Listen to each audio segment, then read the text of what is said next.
Disclaimer! Crossing the Line is not a show intended to bully or harass anyone. Do not go out of your way to find or mess with the authors featured on our podcast. They make what we do possible, and we love them. And you. Thanks. Enjoy. Today's episode is My Hero Academia. Oh, going. Or Boku no Hero Academia. Whichever one. Boku. What's everybody's experience with Boku no Hero Academia? I watched it.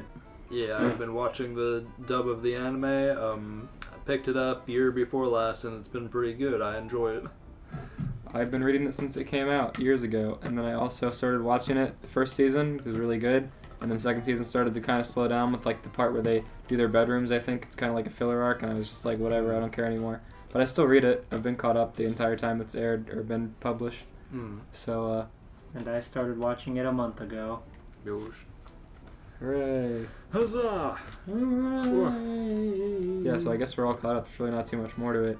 The game is out soon, at the time of recording, I think. True. In a couple weeks, like in late October. Heck yeah.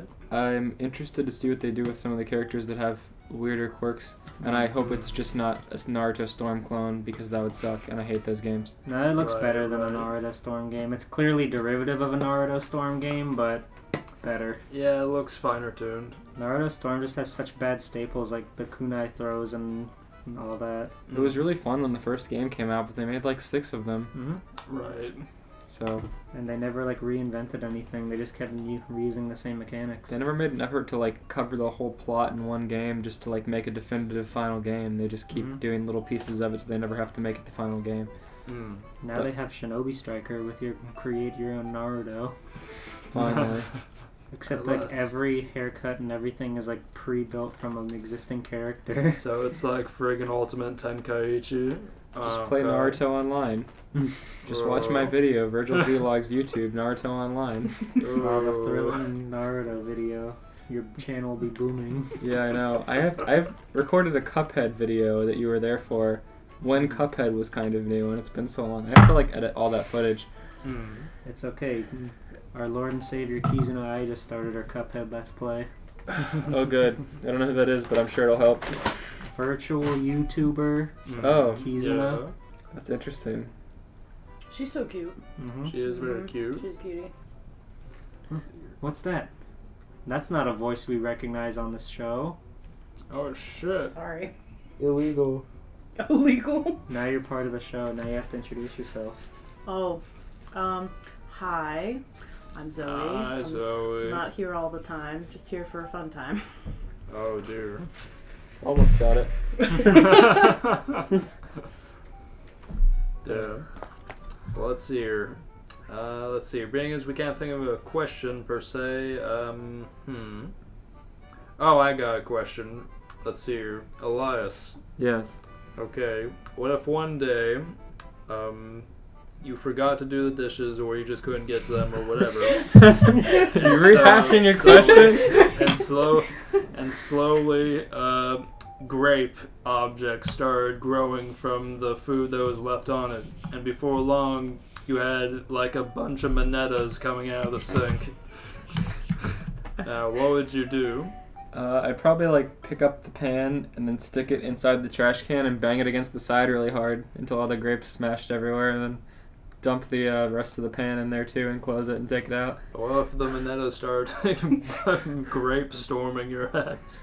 Grape storming? Yeah, just Is that the throw move that he does? Yeah, just popping off, yeah. Oh god, I'd feel so dirty. What if one of them crawled up your sleeve and bit you on the wrist, and then you started getting bulges in your head? They swarmed up you like roaches. I'd lock myself in a closet with a bunch of those roach bombs and set them all off. And just plug my nose. Is that how Mineta dies in the manga? They throw him in a closet with a bug bomb. And they don't let him out. Just loud banging on the door. Let me out, guys! God, if only we had Palo here for this episode. Oh my god. He's like using his 1,000,000% one for all with his legs to hold the door shut. No, Mineta, no, this has to stop.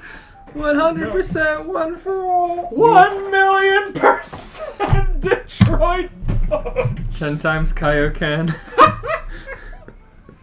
He's like cracking the floor as Mina's banging on the door. Getting bug bombed. While it's playing, he say run. Mineta, it says 3 hours. They're just gagging. No, like Sui walks by and she says, "Ghetto, ghetto, what's going on here? Ghetto, ghetto, are you killing Mineta?"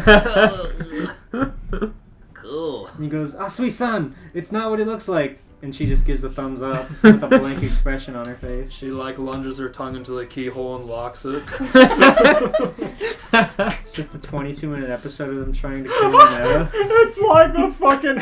It's like the It's like the freaking dorm episode, except it's just murdering Mineta. Hey, where's Bakugo? Oh, he thought this was really stupid, so he didn't show up. God, I don't like Mineta. Why does anybody like Bakugo? I like Did you hear them saying it in just like hard swift from Mineta to Bakugo? Yes, fuck Bakugo. Actually, I've read it and he gets better, but in the anime, there's no reason why you should like him at this time. That's what I'm fucking saying. He has 2 redemption arcs, neither of which have happened in the anime yet. Right. I've like warmed up to him to a degree. Like I'm not. If I knew him in real life, I'd hate him. Let's put it that way. But like I see. I'm trying to explain this because he's a very difficult character to like talk about in a very highlight way. He's a character that like you put him in a situation like that he's under control of, like the school setting, right? And it like he's annoying. But when they put him in other situations further down the series, like when he's fighting bad guys and like off on his own, and you're like forced to see him as a character and what he would do, and he can't just be an asshole to just like bully people. Right. He's actually got to like be a person. It works really well. Like when he's not bullying someone, he's just like doing things. Right. He's a good character, but that doesn't happen for a long time in the anime. Right. So I don't really like see him beyond that character at this point. Well, like in the anime so far, he actually does do some development. He does start out like a friggin' bully and whatnot. He's just constantly picking on Midori, but like after the first section with the what is it? The part where the there's sports festival. Not the sports festival. It's like early on when Midoriya beats him in the training course. After that, like that fucking shatters his pride, Oh, yeah, and after that after that he sort of does mature. He stops bullying Midoriya and just starts calling him nerd. He doesn't like bully him for what he is. He just kind of starts working on progressing himself, really. And I feel like that's what I respect about him is that the reason most people hate him is because he operates without a filter, whereas Midoriya does. Because him and Bakugo are pretty much very similar in terms of what they do. It's just that friggin' Midoriya, he's a sweetheart, and Bakugo is not. So I feel like that's the main reason that most people really aren't attracted to the guy. But it's very much like I know this is probably intentional as fuck, but it's very much like a Endeavor versus All Might. Where Endeavor, he's not about being a social pariah, whereas that's what All Might is. All Might's about being a symbol. Endeavor's about just being the practical hero. The best. But there's Endeavor just wants to be the best. Yeah, but there's a difference. Okay, there's Bakugo, who's just a dick, and then there's Endeavor. He's a bad person. Endeavor's an asshole. I don't like him, but he has a redemption arc too. Like they really do give all the main characters a lot of time, but you like I don't know. I understand. I mean, the Japanese community is always like Bakugo. He's been like one of the top ranked ones as far as the manga's been airing. So like a lot of people really do like him. I just think.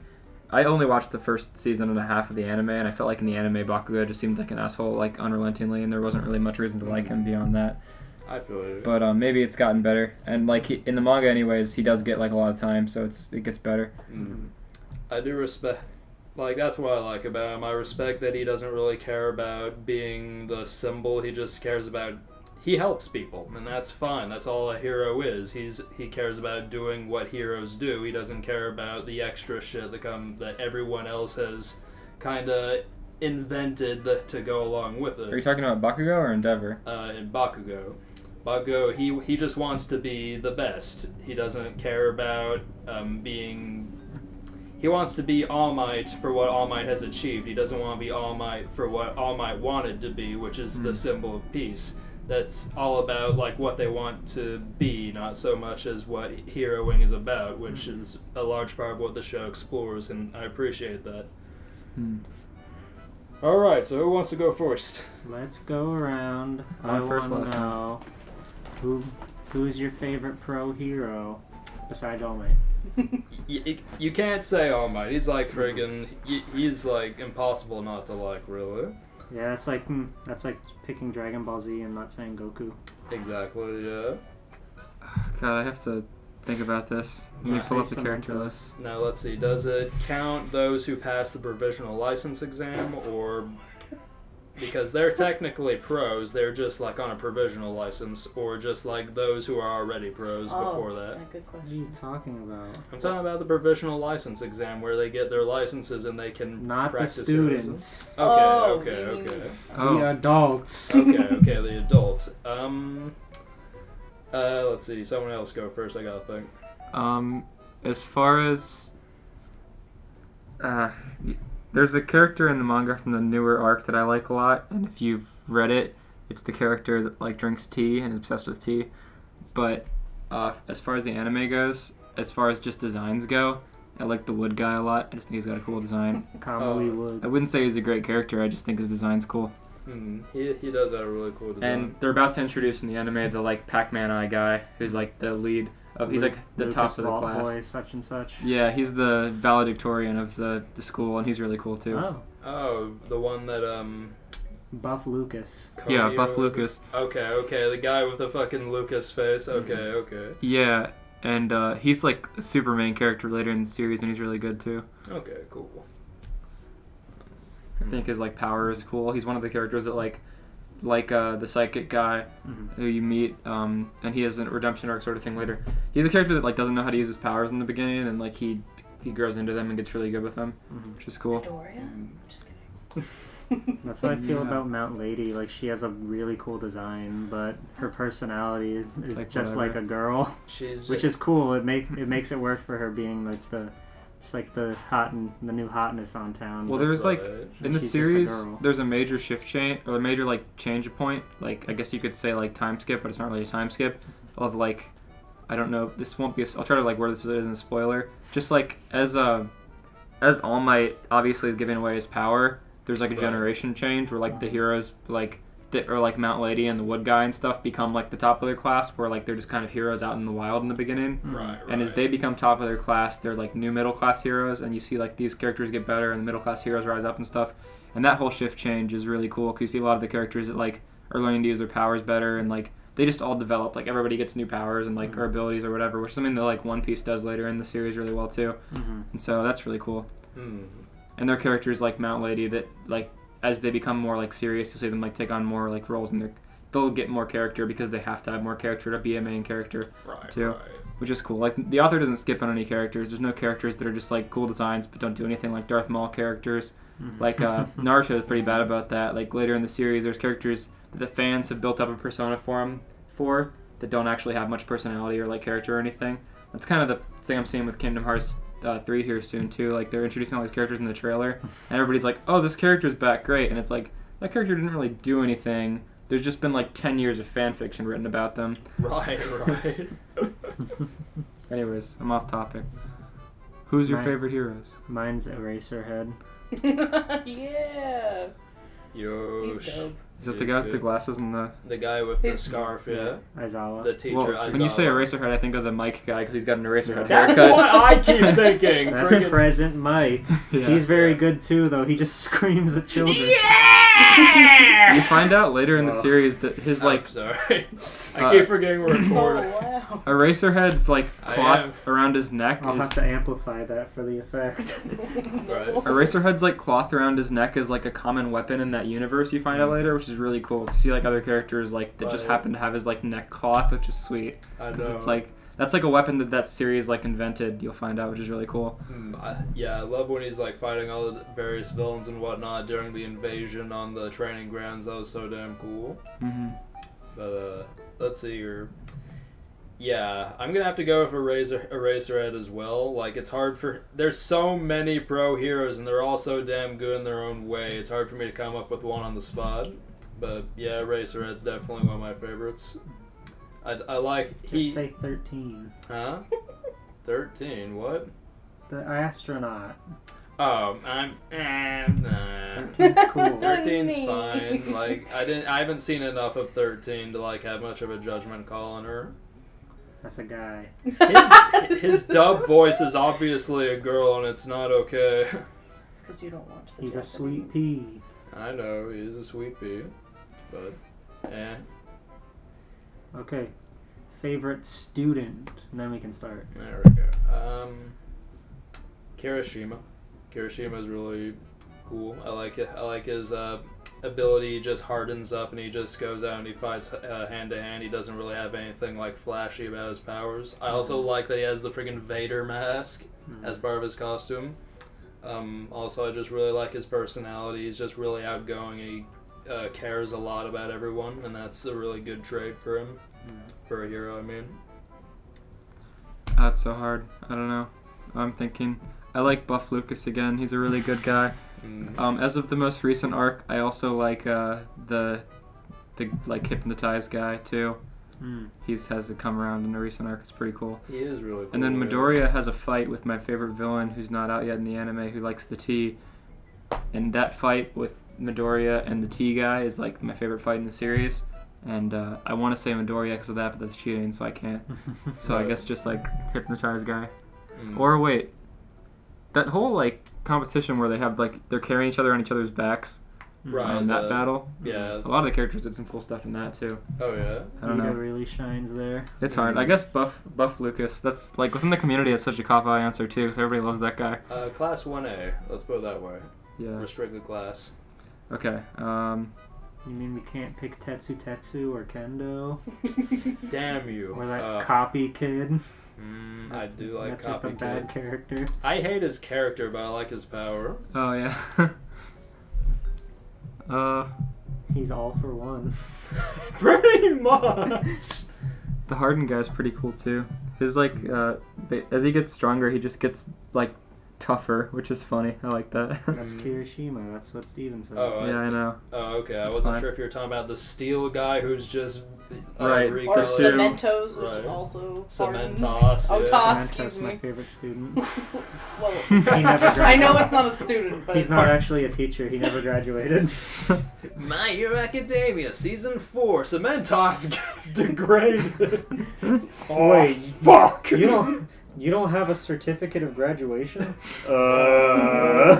No. He just puts up a cement wall in between them. It makes a that's how we license out avoid of conversations. He just adds a wall and leaves. cement. Goodness. I'm looking at a picture of him right now. I love his design. Cement. Blockhead. Yeah. But then he has like a ponytail. There's a Yu-Gi-Oh card of him. There's always a Yu-Gi-Oh card. Why do Yu-Gi-Oh edits still exist? There's so many. I keep thinking the Cementos looks like a gray Swampert, but I keep looking at his actual picture and it's not even. Yeah, Hitoshi Shinso, the mind control guy. I like him. He is cool. He's like so fucking well written. My God, like they do a good job. In the like one episode we see him, he's so he goes through an arc in one episode. It's so good. He has a power that should be for villains, but he wants to be a hero. Right. You know who's a really cool teacher? Me. You, George? Midnight. Yeah! Yeah. That's what I was thinking of. Because, like, I have. the skin tight, like, suit and she just rips it, people fall asleep. That's awesome. It's hard to talk about Midnight as a hentai artist because immediately when I say I like Midnight, guess what? Everyone guesses why. Oh, I is once- that why you didn't say Midnight? I just want to say, Midnight's, that's the girl with like the skin tight thing, right?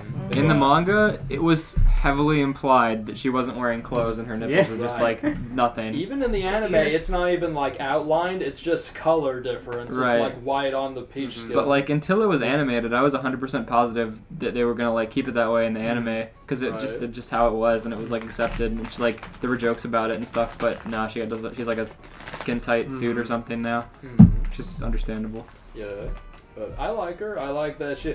the thing I like about the show a lot is that you see a lot of different motivations and a lot of different personalities. For example, that's why I like Mineta.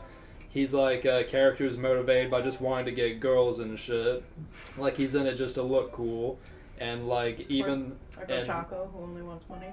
I mean, yeah, but she falls into that category of sweethearts, you know, I want to make money for my family and all that mess. I'm talking about the characters who are like selfish. Oh. Because like those are the more, in my eyes, those are the more realistic characters because they are, it's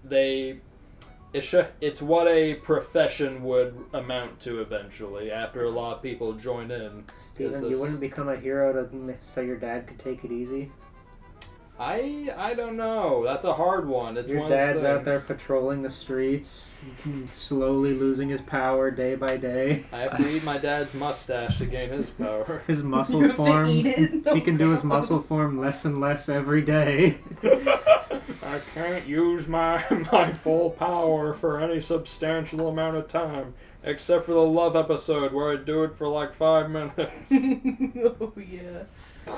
I also want to say I like Best Jeanist a lot. Right, Yeah. yeah. Looking at his like anime, it's a little like it looks a little weird because like in the manga he has like a jacket over his like turtleneck, Right. and it looks kind of like he's just wearing like normal clothes with like the turtleneck thing. Yeah. But then the anime he's just wearing like a full jean suit and it looks really funny. Yeah, He I has love to. Does it. he die in the manga?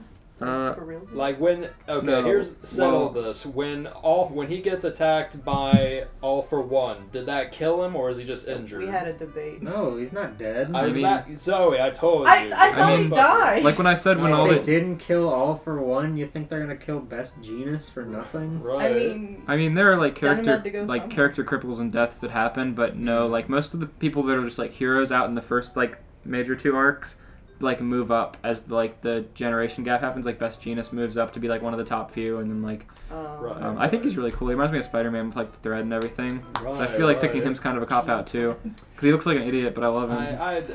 He's don't cool. know. Yeah, I think His he's power is awesome. one of the best. yeah, like he looks really good. That's one of the reasons I didn't mention him is because I need to know that. Because If- she insisted that he got killed by All for One. I was like, no. No, I mean the things that do happen don't happen for a while. Like there's nothing serious for the first few arcs. Oh no. Alright. Let's see. Did everyone say their favorite student? I like Jiro. Okay, reading. I my like story. Hitoshi. We should timestamp this so people can get into the fanfiction. This is kind of a long opening. True, No, true. people love this stuff. Mineta. Okay. I think people that are You I think picked people that are Mineta. here for the first I time picked should be Mineta. able to like find the fanfiction. Hello, everybody. Oh, wait, I Welcome to picked Crossing the Hiroshima. Line, a I'm an fan idiot. fiction podcast where we read, review, and critique fan fiction for your listening pleasure. There you go. We didn't do that, by the way. Today's episode is My Hero Academia, and this time we'll be reading fanfiction. Macadamia nut. Let's go. This time we'll be talking about the oppression of macadamia nut farmers and why macadamia nuts are so expensive. Well, Okay. This is Bob. I'm eating We're good. macadamia nuts. We're going in hot. Mine gives away the crossover in the very first sentence. You got Hooray! this.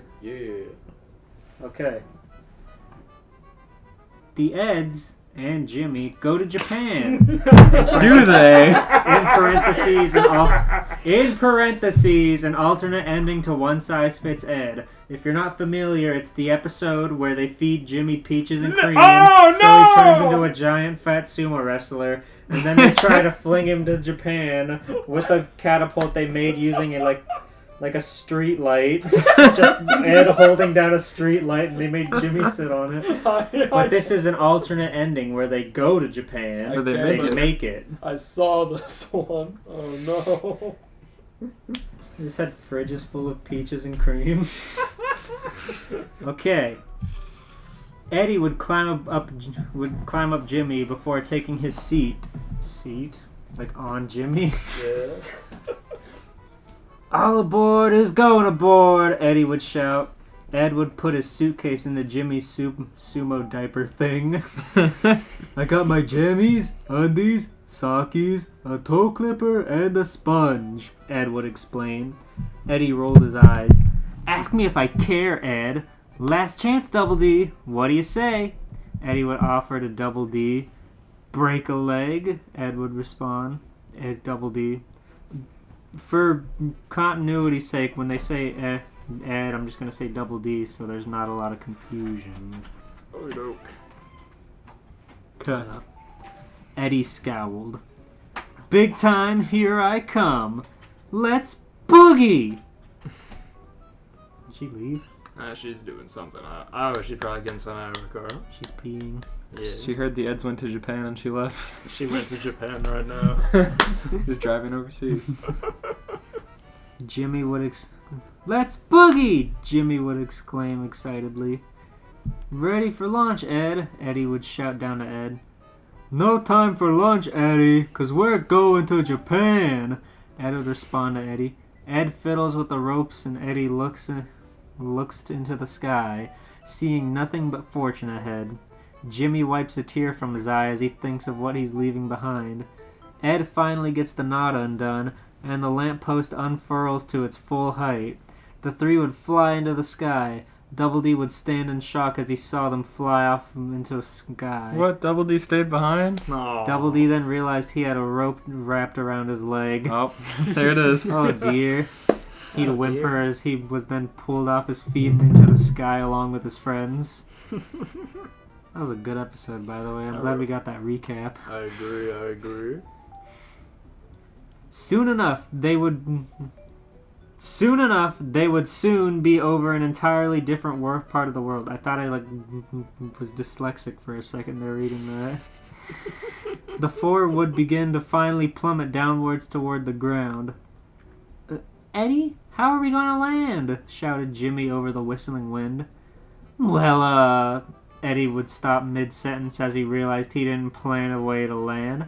We're all gonna die! He would scream in terror as he plummeted towards the earth below. Die! The other three shouted as the wind whistled past them. I'm glad that took them off guard. Die! I think I'm gonna be sick, screamed Double D as they continued to fall. All of them were screaming as they fell until they needed to catch their breath. They were all silent for a moment. Eddie broke the silence. We're still falling! He'd scream. They all resumed screaming in fear and they continued to plummet. Eddie, look! Ed would shout as they continued to fall. I can't! My life is flashing before my eyes! Eddie cried out. Suddenly something halted their fall. Huh? What happened? Eddie would ask, looking around. Why is this written like past tense? Oh, God. How fast do they have to be going to make it to Japan that quickly? From Peach Creek, America. Just you say run playing as their fucking They get launched, and then it's just like 14 hours of silence, and then suddenly they're really scared again. I don't know. Ed held that streetlight back pretty far. That's Pretty true. far. Even as far as it goes. My God. Good aim. That's all I gotta say. Mhm. Good aim. Okay.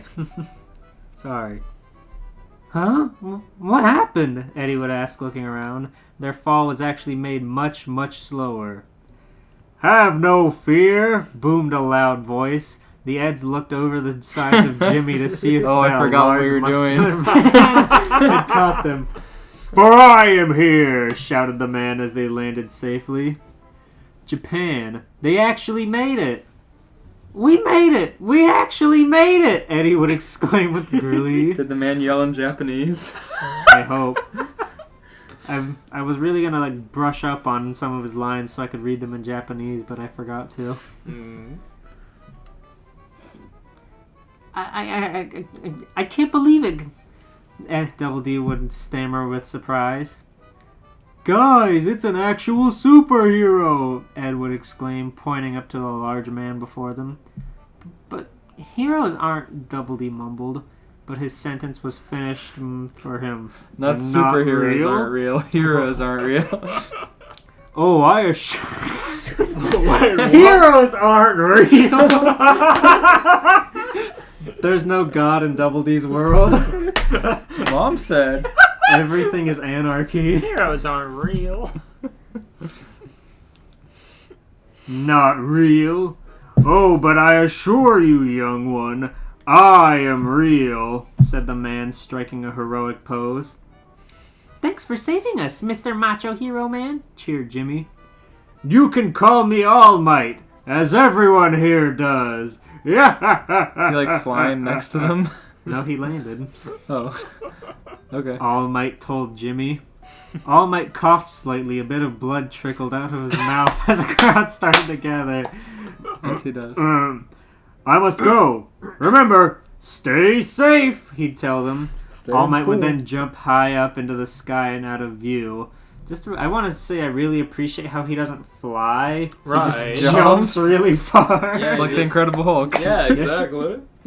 Fun fact, in the original Superman also did not fly. Really? He would leap bounds, but when they right. started to animate the show, the animators were like, I don't want to draw that. Right. So they made Superman fly, so they could just have like one static image with a moving background. Right. It's a good animation tech. Mm-hmm.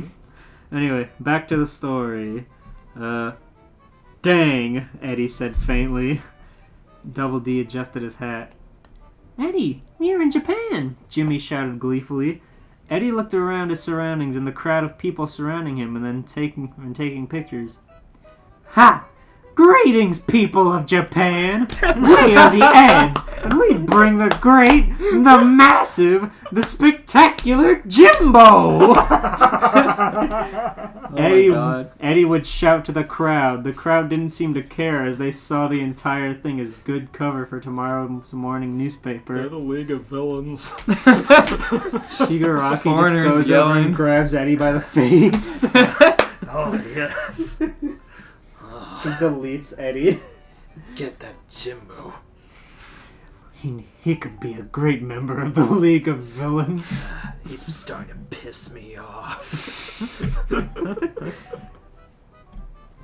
Let's see, Hey! I'm talking to you! Ow! Someone threw a shoe at Eddie. Can it, kid? We're getting pictures!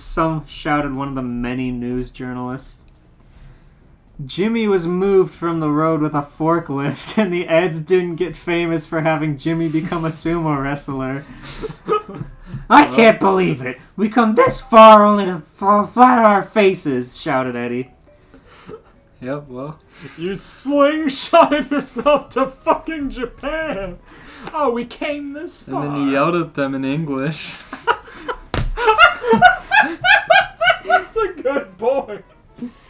That shouldn't be our biggest problem, Eddie. We are stuck in Japan with no way of getting home, Double D would shout at him. Yeah. Calm down, guys. There's a big fight going on in downtown. I gotta see it, Ed would exclaim. However, he's held back by Eddie and Double D. Ed, we're not going to see superheroes fight villains. It's too dangerous, Double D would explain, now that he's accepted heroes and villains into his life. Yeah. He saw All Might jump a building and is forever changed. All Might He whispered said, in "Dead the... away, smash!" And Double D's brain got one for all. Double D smash! He jumped up and then whispered into Double D's ear that heroes are real. Yeah, and besides, we gotta get Jimmy out of the impound so we can become famous. Out of the Eddie impound. was yeah, he got picked up by a forklift. Oh, that's right. They impounded him. He's like stuck behind a chain fence overnight with a bunch of cars. You guys never try to enjoy your surroundings, Ed would whine, very much annoyed. Oh, shut up, Ed, Eddie would grumble with annoyance. The end. Wow. Wow, okay. Well, Damn. I guess when your only way out's impounded, you can't speak the language. What are the comments on this? None. Oh, fuck. Dang. Nothing. Weird. Alas. Need some more liquid. Ooh. See you. Rate it. Yeah, that one was a shorter one, but I really liked the premise. Yeah. I rated the cost of an impound fee for Jimmy's body. 20,000 yen. I read 4 new members of the League of Villains. They're just in the fucking forest when they poison it out during the summer camp, and fucking Eddie's there lurking around. Skeevy small man. He's like as tall as Mineta. Oh god! The one man Mineta can Capable of more damage than Mineta, but just as small. Mineta can beat Eddie? I mean, he beat fucking what's her name, Midnight. Eddie can Yeah. break the third You wall. think Midnight can beat Eddie? Oh fuck, you got a point there. There's only one woman in Eddie's life, and that's Naz. And if she's not here, he's totally respectable. Ed, though, he could probably go toe for toe with All Might. Oh my god, for sure. He's the one who got to Japan in the first place. Ed is like exactly as strong as that big like homunculus from season 1 that he punches through the roof. Oh yeah, Oh, Nomu. Yeah, he's like equal in strength to Nomu. Where's that? Equal in brain power. Yeah. Where's that fanfiction where Shigaraki is Eddie and Nomu is Ed? It's just like takes bad like screenshots from the episode where Ed has a pebble in his shoe and he's like turns around. And it starts playing that like hardcore dubstep villain music. My pal Lumpy here has. What's that fucking thing? My pal Lumpy here wants you dead, All Might. He wants you dead. What? He has pure shock absorption technology. For everyone Pure of All ignorance to your hits. For every one of All Might's punches, Ed's like countering with his like headbutt. Like when he's beating his head into the ground. Ed is incapable of processing the blows. Ed gets knocked into orb. My god. I'm gonna rate that in a fridge full of peaches and a fridge full of cream because that made me feel something special. Indeed, indeed. Made you bloated with joy. Yeah. Alright. Get some more water, hold on. Oh, okay. Intermission.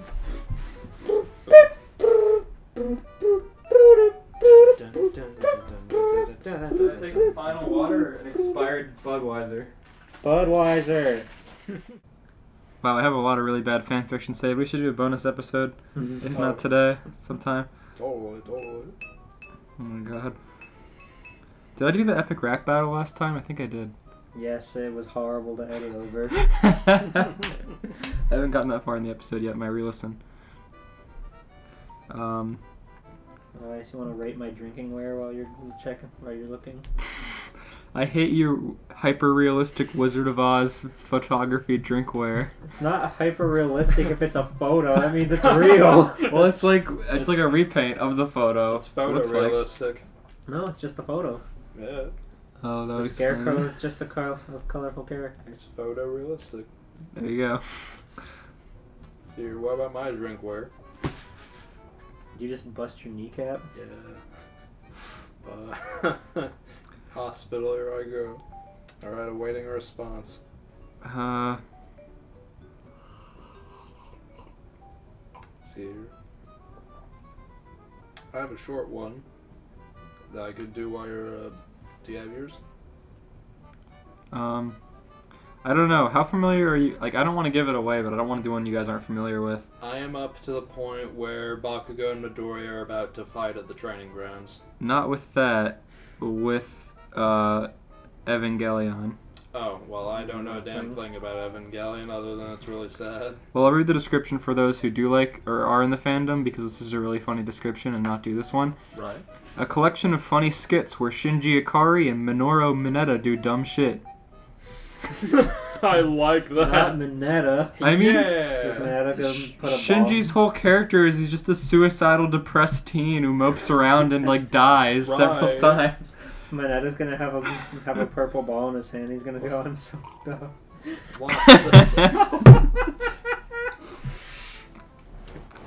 God, Yo, my boy. like Shinji deals with like tense, sad, sexual like themes, and That- Oh. yeah. Mineta's just a goof. That's the only meme I know about Ava. It's so sad. The cum hand. I have another equally funny one that's only 400 words that I'll also read the description to, which I will not read also. Why not? Right. You scared? You want to read it? It's only 400 words. Yeah. Okay. You got a death wish, pal? Nobody intrudes my lair for no reason and lives to tell about it. Syndrome is furious about the intrusion of the hero killer Stain in his lair. Yeah. In fact, he dropped it unexpectedly and slaughtered his minions just to get to him. The thing is, even if he is furious with him, he is afraid of him deep inside. Syndrome's not a hero. Right. This is because even if they're Oh, both he's heroes... a fake hero! Yeah. Yeah. My Stain. Damn, I should have said Stain. He's awesome. This is because even if they're both hero killers, Stain won't hesitate to murder criminal fake heroes as well. Or do I have a reason, Syndrome? Stain muttered. And what's that? The redhead started shooting a zero-gravity beam from his fingertip, but Stain is too fast enough to dodge it by sidestepping. Too fast. Next, the latter threw a small knife at his face. Ow, my handsome face! My handsome face! Syndrome growled. You're gonna pay for that. As he shot another beam at the hero killer, Stain dodged it again and attempts to slash him with his katana. Syndrome flew up to the air to dodge the attack, and he attempts to lunge at him. However, that doesn't stop Stain from getting a hold of a small knife and lick the blood that was lingering on it, causing his opponent to be paralyzed. Syndrome bleeds. What blood type is Syndrome? Hey, this what could gives? Be bad. I can't move. The redhead realized he started losing control of his flight due to paralysis on his body. As a result, he crashed into a wall. This is my quirk, blood curdle, the brunette responded. Did he just call him a brunette? Wait, I what? I hate Fanfiction. in fan fiction where they just like refer to characters as their like eye or hair color. They always do that. I hate that shit. He's not even a brunette. He's You can't even black see his hair. It's like covered, right? It's like semi-covered. It's like semi-covered. But it's not brown. Yeah, it's black. Like, my god. Why are you doing this, Stain? Syndrome demanded. Aren't we both hero killers? Sure, I kill heroes, but only those who I consider fakes, was the response. In fact, I'm planning to make a society of true heroes by killing the fake heroes. I heard what you're planning, Syndrome. Sure, you killed these heroes, but all this because your favorite superhero rejected your offer of being a sidekick. That's petty. But what are you? You did all this because you felt heroes weren't becoming heroes for the right reasons. Yeah, but for a villain like you trying to become a hero as you kill all those heroes, that makes you a criminal, and I won't let you use your power ugly like that. With no hesitation, Stain pulls out his katana and raises it above Syndrome's head. Goodbye, kid. May your death send a message to the world to give back their heroes, he said. No! Syndrome shouted his last word as the hero killer stabs him in the back, finishing him off once and for all. Satisfied, Stain leaves the island through a stolen aircraft. I like how he steals an aircraft, as if he needs to do that. As if he would know how to fly an aircraft. I like how he raises the katana above his head and then hits him in the back instead. Right. Yo. Alright, I can come back around for my other story after your turn. I give that 5 curdles out of a blood. I think it's funny how the irony is lost, or like the potential metaphor opportunity was lost. Right. Because true. like he's a fake hero, and that's like the thing that he does in the movie. Right. But the author didn't care. He just wanted to have Stain kill him because they're both hero killers. Mm-hmm. This man just hated fucking. This guy just hated Syndrome so much. He's just I like, should have done a funny Syndrome voice. He'd be such a good... I don't know if there's any lines that would have fit. What is it, just too good? I mean, he's like a really funny showman. He's like, you thought you could get away with it, but I, Syndrome! He just like yells everything, which I love. You're too late, Bob. 40 years. You're too late. I, Syndrome. I killed your family in that plane. See that funny plane up there? Watch this. It Bye-bye. blows up. You got caught in my funny ball trap. That scene looks so disgusting. Ugh. My big funny ball trap got you again. My Minetta trap. Again. I hope you enjoyed it. My simulations implied it would work, and it worked. My giant wall that is clones of Minetta balling you. Here's my stick figure drawing of my balls getting you, and it worked. Hey, remember when Mr. Incredible was gonna break that twig woman over his knee? I know, right? I could break her like a twig. That was funny as hell. He's like, I don't care. Do it. I got what I wanted. I could do it. I could break her like a twig. Do it. I can't do it. I'll do it myself. Just throw her here. I'll try to do it. She's really sturdy. I can't get her. Throw her in the ballroom. Minetta. Maybe when Minetta's quirk power awakens, his balls will start expanding. I'd actually be down with that. That is actually a decent thing. You know that like video where they the guy runs into the room and then hits the little kid with a big inflatable ball, and he hits against the wall and screams for like 1 second. Right. That's gonna be Manetta's like awakened quirk. Is that a Daddy of 5 video? Yo. I wouldn't be surprised, but I don't think it is. Some father figure just rams this kid into the walls. It's just a prank, bro! Are you trying to explain to Dakota why I think Daddy of 5 is funny? It was such an uphill battle. I know. Oh No, my he God. abuses his kids and then films it for money. It's like, yeah, why is that funny? Because they didn't do anything. Yeah, why is that funny? It's so awful. Comedy. The basis of comedy is misery, and they're very, very miserable. God, I hate the one where they like play the prank on the daughter. She's like screaming, and then the mom's like, "Knock that off!" I haven't seen like. And he's like, oh my "You're God. you're victimized. You're a victim."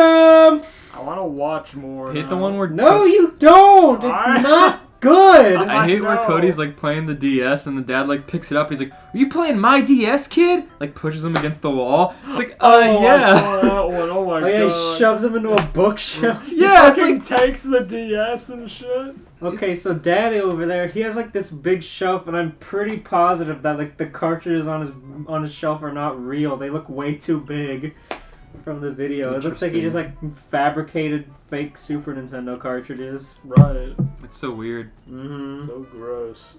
Steven, All right. you have a delightful tale from the crypt for us. Yes, I have a short one and a decent, and then a decent sized It's one. Daddy 05 X My Hero Academia.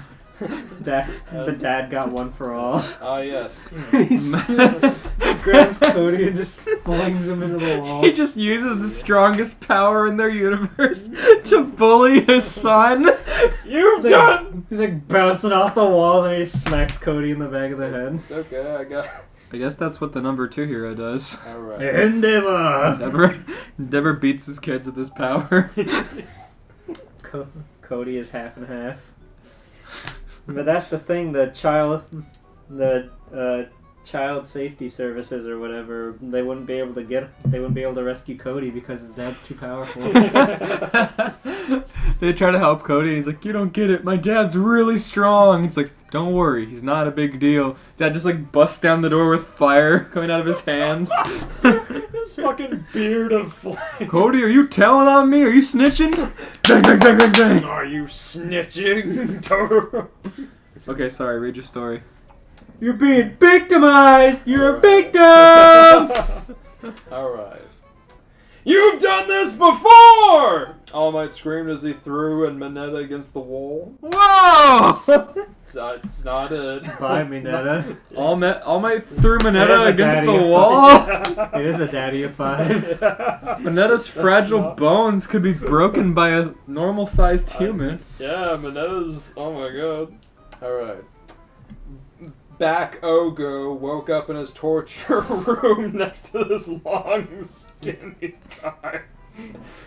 Bakugo woke up in his torture room. In this torture room, I'm sorry. Okay. Woke up in this torture room next to this long, skinny guy. That's a completely different story. This Yeah. long, skinny guy. Bakugo has a torture room. God damn. Who the hell are you? He asked. And where am I? Oh wait, hold on. Is the long, skinny guy going to be the crossover character? I guess so. Take our bets. Who is the long, skinny guy? Waldo. Jack Skellington. I'm Johnny, he said, but you can call me NNY for short. Everybody does. Bakugo tried to escape by using his quirk, but nothing happened. Who's that? What the fuck? Why the fuck isn't this working? Looking for something? Johnny asked while holding a test tube of Bakugo's DNA. This thing holds your DNA. How and do you in get fact- that? You're in a jail cell. A torture room or something. This thing holds your DNA, and without your DNA, you're worthless. Okay. Quirkless. Johnny the homicidal maniac? I was Yeah. close.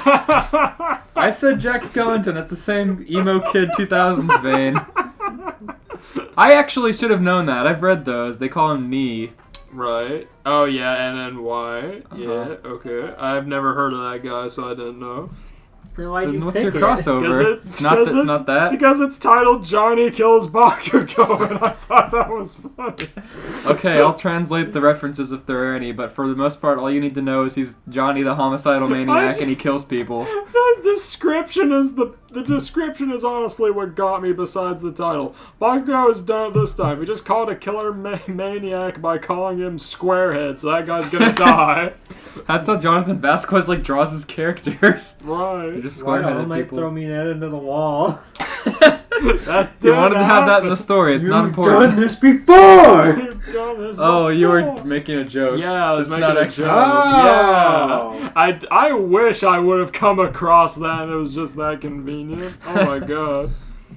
No, it does not just open up with fucking all my throwing Mineta. I was so confused. The first frame Mineta hit that wall, he'd be dead. The second he grabs him, he would have crushed it.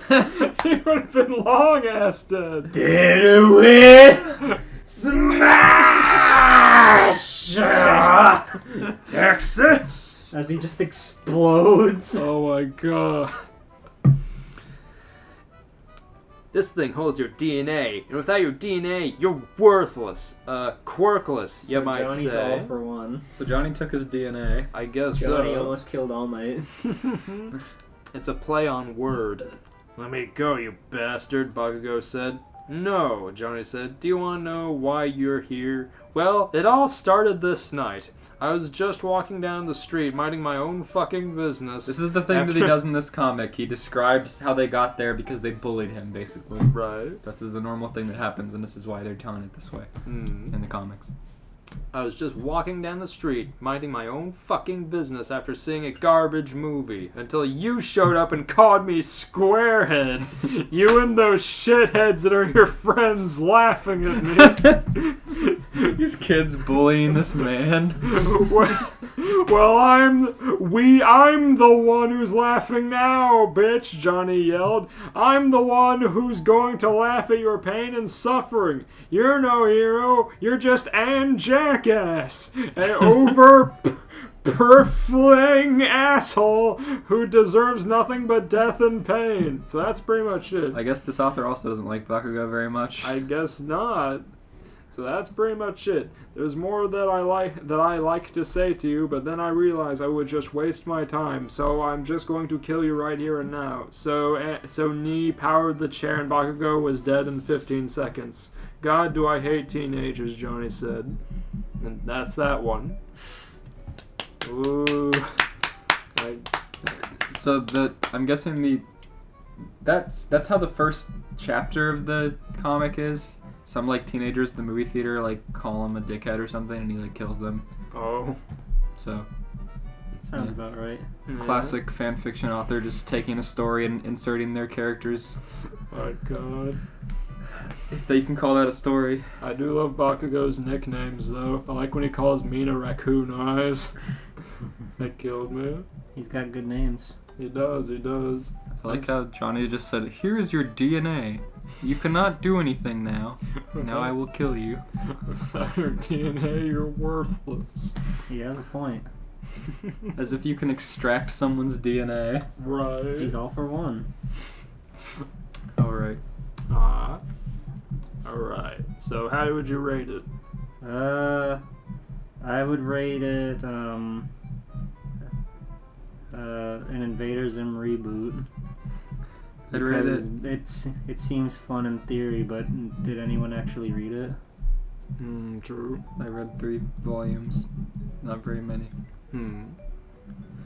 I rate it. It seems cool and it's ongoing, so someone's got to be. Yeah. True. I rate it Bakugo drawn in Jonathan Vasquez squarehead style. Skinny bodies. Leaves me as doing the meme.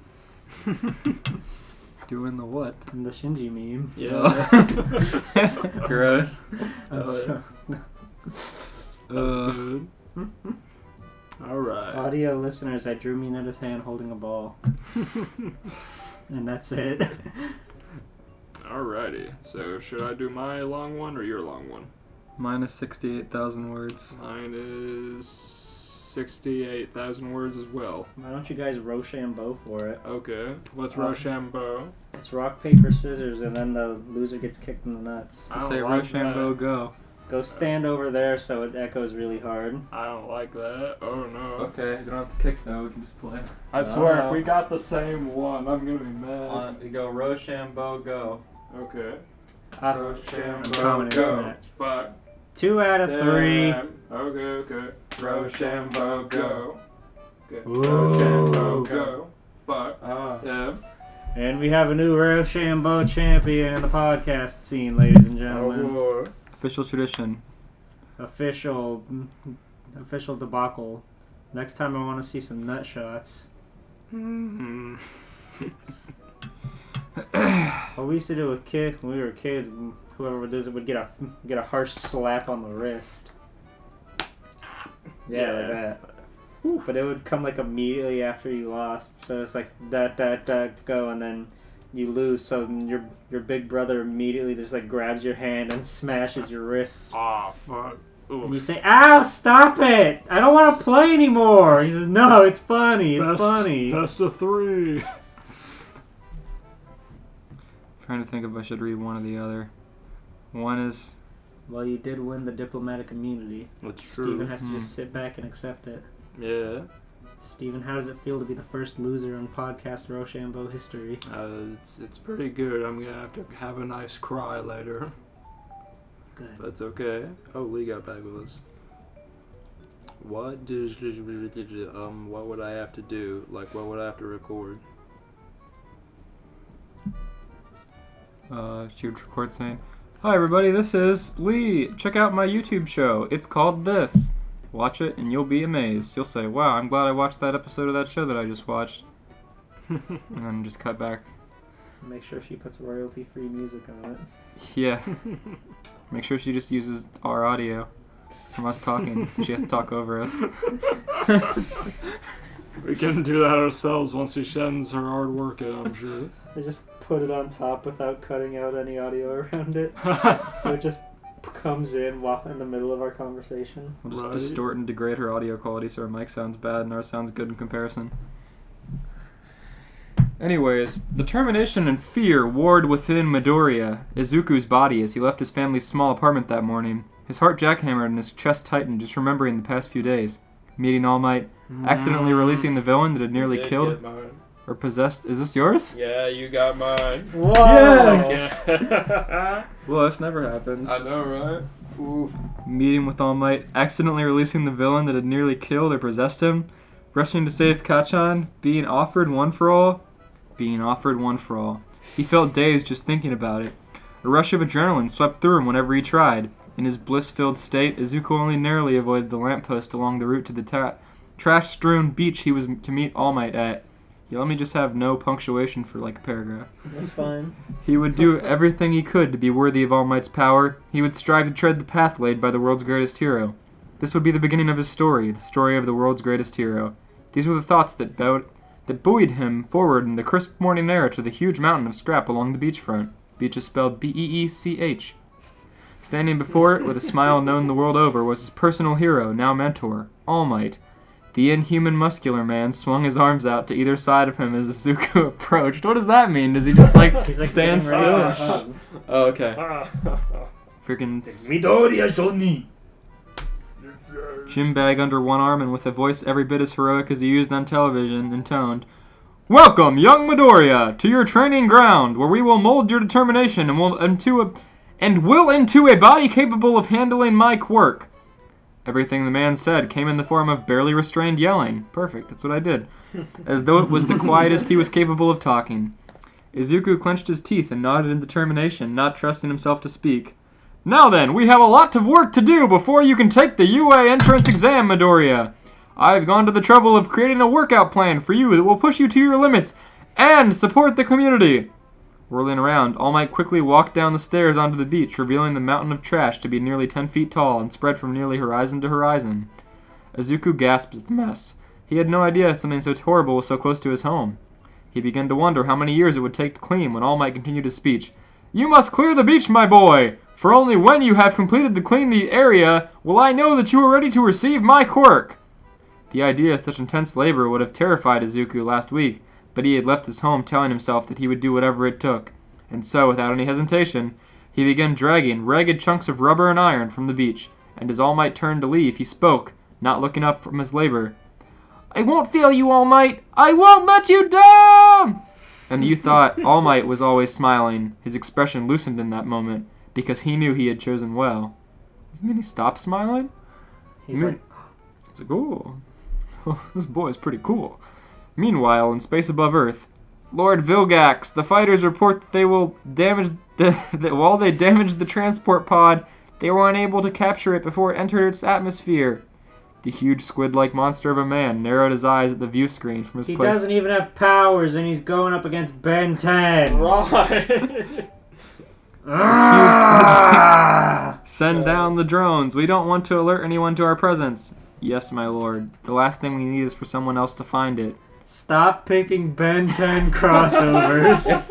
I didn't think there would be so many, much less a new series, but Right. Ben 10 is still being serialized somewhere, so I guess it's still alive. Right.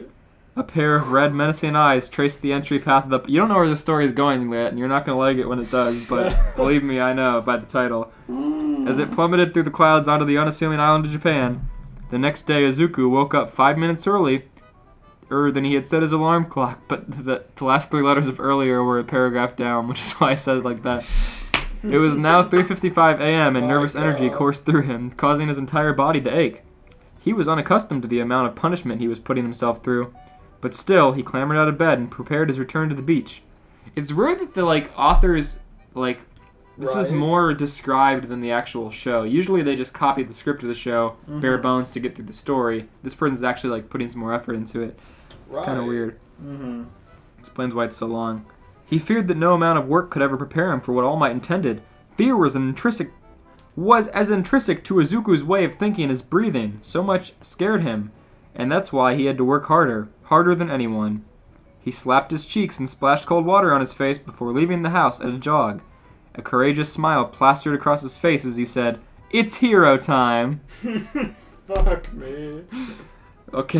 Hello? Not- You want to run that by me again? Izuku, as they're, I don't know why they're calling What? him, they're calling him Izuku and not Midoriya for some reason, but Why'd you call So they're him calling him that? his I don't first know. name and not his last name. yeah, Uh, so Izuku, That's classic, high school, 9th grade. right. Izuku said, "It's hero time." Not long afterwards, he arrived at the beach, noticing shards of metal and dislodged junk all across the sea and sidewalk. So this ship crashed on the beach that was already really hard to clean up while he was... Right. Poor guy. My goodness. A dull orange glow like that of heated metal radiated out of the center of the junk pile, its source just out of his sight. What the? Izuku sprinted the rest of the way down the walkway to the beach, leaping over damaged refrigerators into the crater of metal and sand now present in the erstwhile gym. Sitting in the center of the crater was the wreckage of some form of satellite, a dull green glow contrasting the steaming orange glow of the sand and metal. Izuku slid down into depression, confident... Into depression. Into- a depression? I guess the depression in the earth, but it just says into depression. He's just Confident. oh no, I just cleaned this part of the beach! Oh, it's gonna take forever. It's depression time. It's He goes to his Omnitrix and just finds the one that's shaped like a bottle of ibuprofen. so he gets in. As he did, the source of the green glow became apparent. A thick band of gray and black material topped by a green circle and emblazoned by the black outline of an hourglass hovered in the center of the wreckage. Without warning, the object flew through the air at Izuku. What was funny reading last time that Ben 10 became Spider-Man? Right. It's just so funny. I can't stop thinking about It's that. like Ben was Like a in- 7 foot tall, He lanky. had a 3-foot growth spurt overnight. Right. And Uncle Ben came in and he shrugged his shoulders at him and left. I just got hit by a wave of bad energy. I realized that he would be wearing some child-size hospital gown, and then he gets a growth spurt, so it just comes down to his pecs. Oh. He's hanging from the roof, what's going on? Oh god. He Go was watch the last episode. It's very funny. severely underrated. It's actually very good. I agree. 14 views. You guys are not doing us a good right now. We're on SoundCloud. You don't have to watch us on YouTube if you're taking a jog. Hopefully going to be on Apple and Spotify soon also. Anyways, without the warning, the object flew out through the air at Izuku, who had been trying to stay out of the dangerously heated area around the object. He flung his left arm up to defend himself, squeezing his eyes shut. Much gentler than he would have thought, the object latched onto his wrist, and like cool liquid, metal formed itself to him, and sealing shut. So now he doesn't need All Might. Oh no. He became his own hero. Like suddenly I feel like I don't There need you that go. guy anymore. Much gentler than he would have thought. Even as it did so, two perfectly spherical gray objects rocketed out of the sky towards him, coming to a complete stop on either side of the scared teen. A light shot out of one of the orbs and flicked across Izuku, stopping on his left wrist. An artificial-sounding voice resounded from both orbs, blasting at Izuku through hidden loudspeakers. Omnitrix detected. Attentive native. You have 10 seconds to relinquish the device or be executed. What? Izuku immediately squawked, immediately tearing up at the strap. Nani? Tearing at the strap. Unable to make it budge or move from his arm. 10, 9, 8. I'm trying, but it won't come off. 7, It started when 6, an alien device 5, did what it 4. did. Another precious few seconds of scrambling left Izuku no better off than he'd be getting the strange object off him. 3, 2, 1. Time slowed to a crawl as the dial popped up with a clicking noise. An indecipherable hologram appeared over the device. Izuku didn't care. He just hoped this was the off button. His right hand slammed down on the raised dial, just as an array of weapons slid out of each drone-hovering spherical body. A sudden wave of energy coursed through his body, and then there was nothing but darkness, and they did like a text effect on the "there was nothing but darkness" to make the cursed text look. Ooh, italicized. No, it was like some like actual like cursed like moved around text. Like they put some effort into this, which I don't know how they did because the format for fanfiction.net like forces you to go through their formatter after you do it yourself. Right. Maybe they they got into the HTML Crazy. for their Ben 10 crossover. Okay, this first paragraph for this chapter is rough, but I'm gonna read it word for word. Tried to make it longer as asked, period. I figure I put one out once a day, though during transit, so forgive me if a few short... Oh, it's the author talking. What alien do you think should show up next? I'll just skip that. The world exploded into the sound around Izuku, and his mind struggled to keep up with all the input. 13 seagulls cawing away a dozen meters up to his left, the grinding sound of multiple implements of destruction as they hurtled towards the air towards him. Wait, that... Izuku flung himself through the air away from his aggressors with swings on his left arm. Or was it his front leg? Information about a biology alien to him flooded Izuku's mind even as too strong strike against the ground drove him through the air a half dozen meters to land with an awkward crash along the lip of the crater. I cannot read this. Keep going. Okay. I'm invested. He realized with some trepidation that he was blind, somehow, and he assumed from the influx of loud distraction noises that it was some form of echolocation. But this did not change the panic that filled him at the fact that he was blind. He was shocked from his reverie by the return of the unbearable grinding sound. He didn't have time to ponder his current state of being. He had to deal with the threat ahead of him, at least until All Might arrived. Reasoning that he must be reasonably strong right now, Izuku furled his rear legs, which were digitigrade now. I turned into the animal. Oh. Yeah. And sprung forward, slamming a huge orange fur-covered arm down on one of the weaponized orbs veering towards him. Did Ben 10 start with that alien? I don't think he did. He started with Hothead. He started with the fire. Well, I mean, like his first 10. Was that in the first 10? Yeah, it was. Yeah, Okay. yeah. Okay. It was very... They didn't use it nearly as much as some of the others, so... It was like Mutt Face or something. I think so. Yeah, something like that, yeah. It was like his mind was overclocked and even the most minute movement would not escape his attention. Minute movement. The drone slammed into the ground with a satisfying crunching noise, and Izuku was treated to the briefest flash of its innards, hearing the size and shape of every gear and circuit board as the force of his blow pushed them out of shape. This author's really given it his all, I gotta say. He had no time to relish the feeling of strength and accomplishment this brought him, as blasts impacted all around him from the direction of other drones. He wondered idly if his quirk was finally manifesting, just in time for him to get killed by whatever these things were.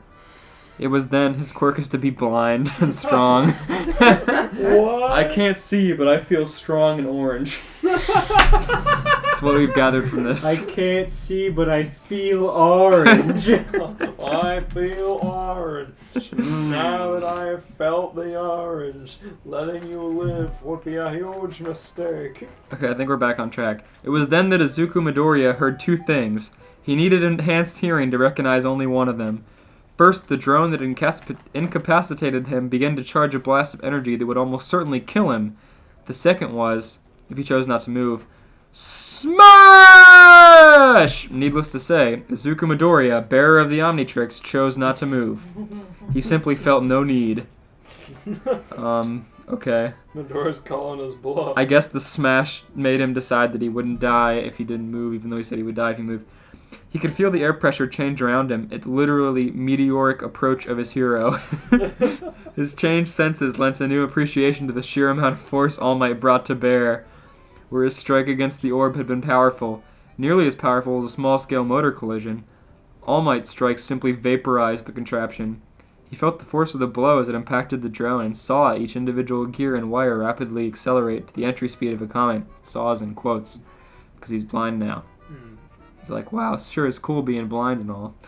Only when the drone was so much cosmic dust on the beachfront did he lose track of the individual parts.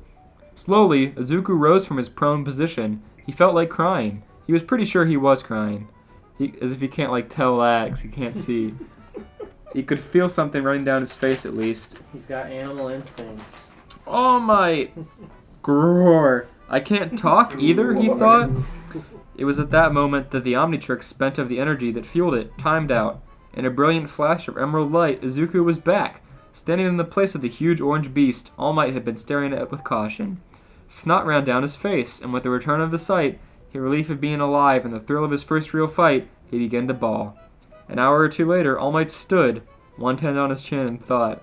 All Might just crouched for 2 hours, staring at him cry. Huh. When are you gonna stop crying? Sorry, kid, but I just used up all the power I had left today. Plus, I don't think I could get that... Oh, I guess he's not yelling anymore. Sorry, kid, but I just about used up all the power I had left today. Plus, I don't think I could get that thing off your wrist without taking your whole arm off. Don't know what it's made of, but it's strong stuff. All Might was in the small unmasticated form he took up when not using All for One. Izuku found it disconcerting, seeing him like this. He'd never voiced the thought, shameful as it was to judge All Might for his wounds, but it disconcerted him all the same. It made him feel uncertain of the future to see the truth of the greatest hero that ever lived. He's losing hope in All Might now that he has an Omnitrix. Now that I can be blind and orange and strong, I don't really need you, old man. I don't need to clean the beach. The beach sucks.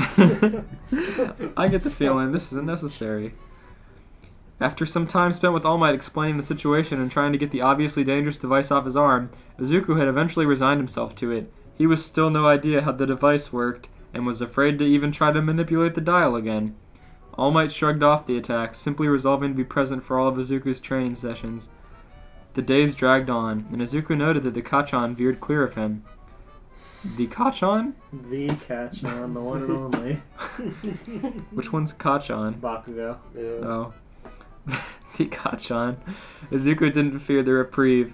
It was in Kachan's nature to prepare. What does that mean? He was simply quick to anger.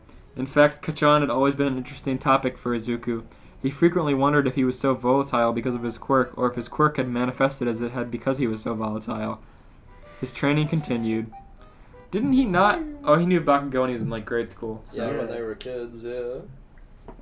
Right, That's but it's summer vacation still, so it's what do you think it is, maybe? Maybe summer's over and he didn't clean the beach or whatever. I love that fucking concept he's running by. Let's see here.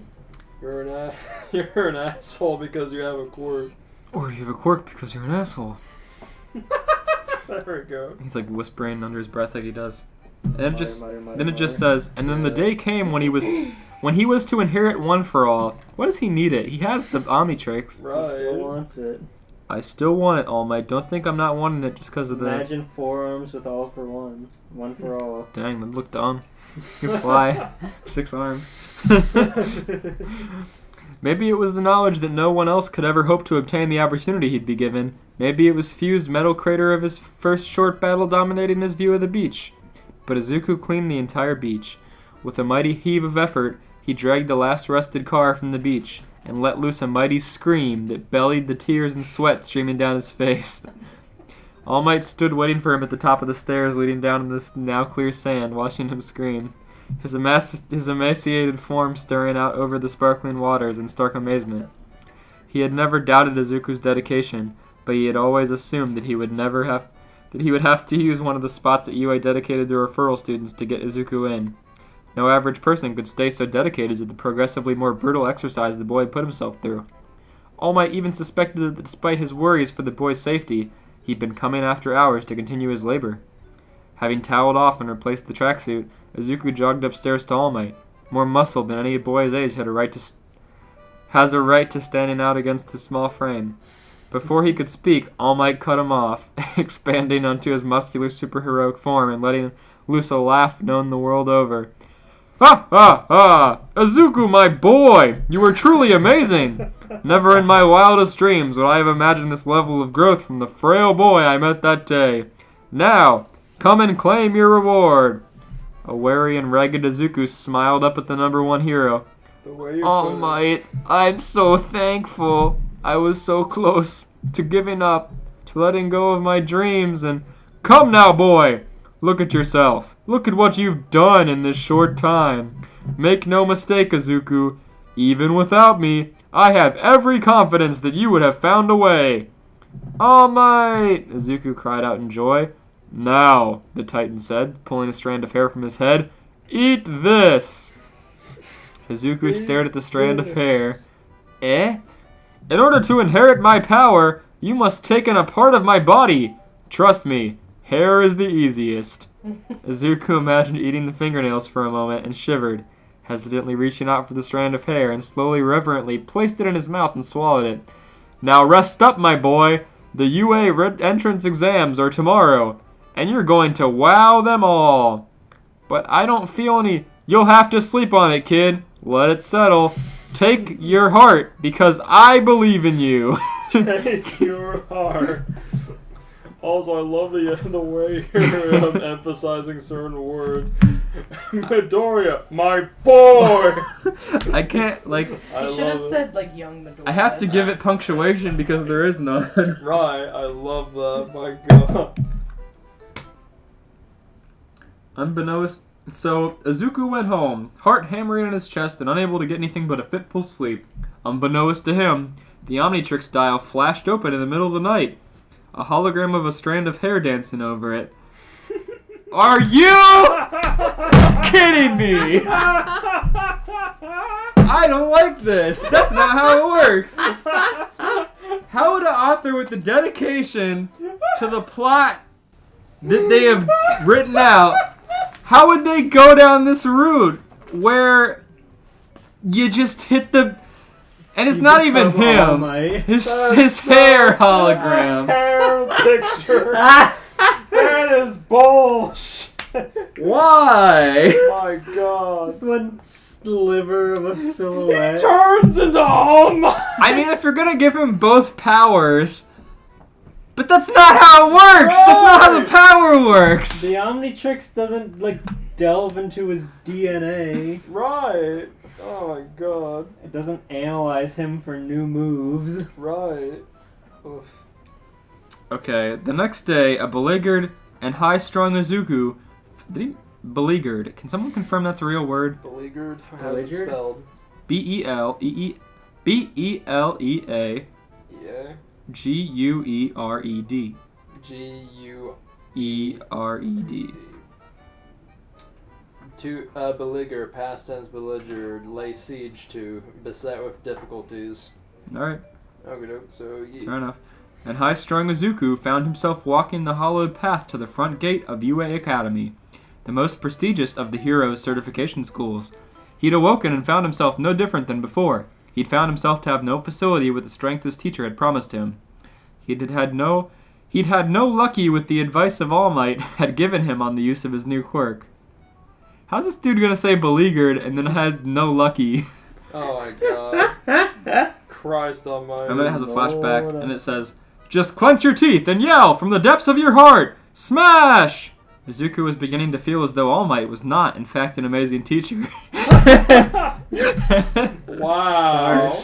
At least from a purely technical perspective. I have your hair. I don't need you, man. Whenever he tried, he felt like there was something blocking him. Like there was a wall in the way.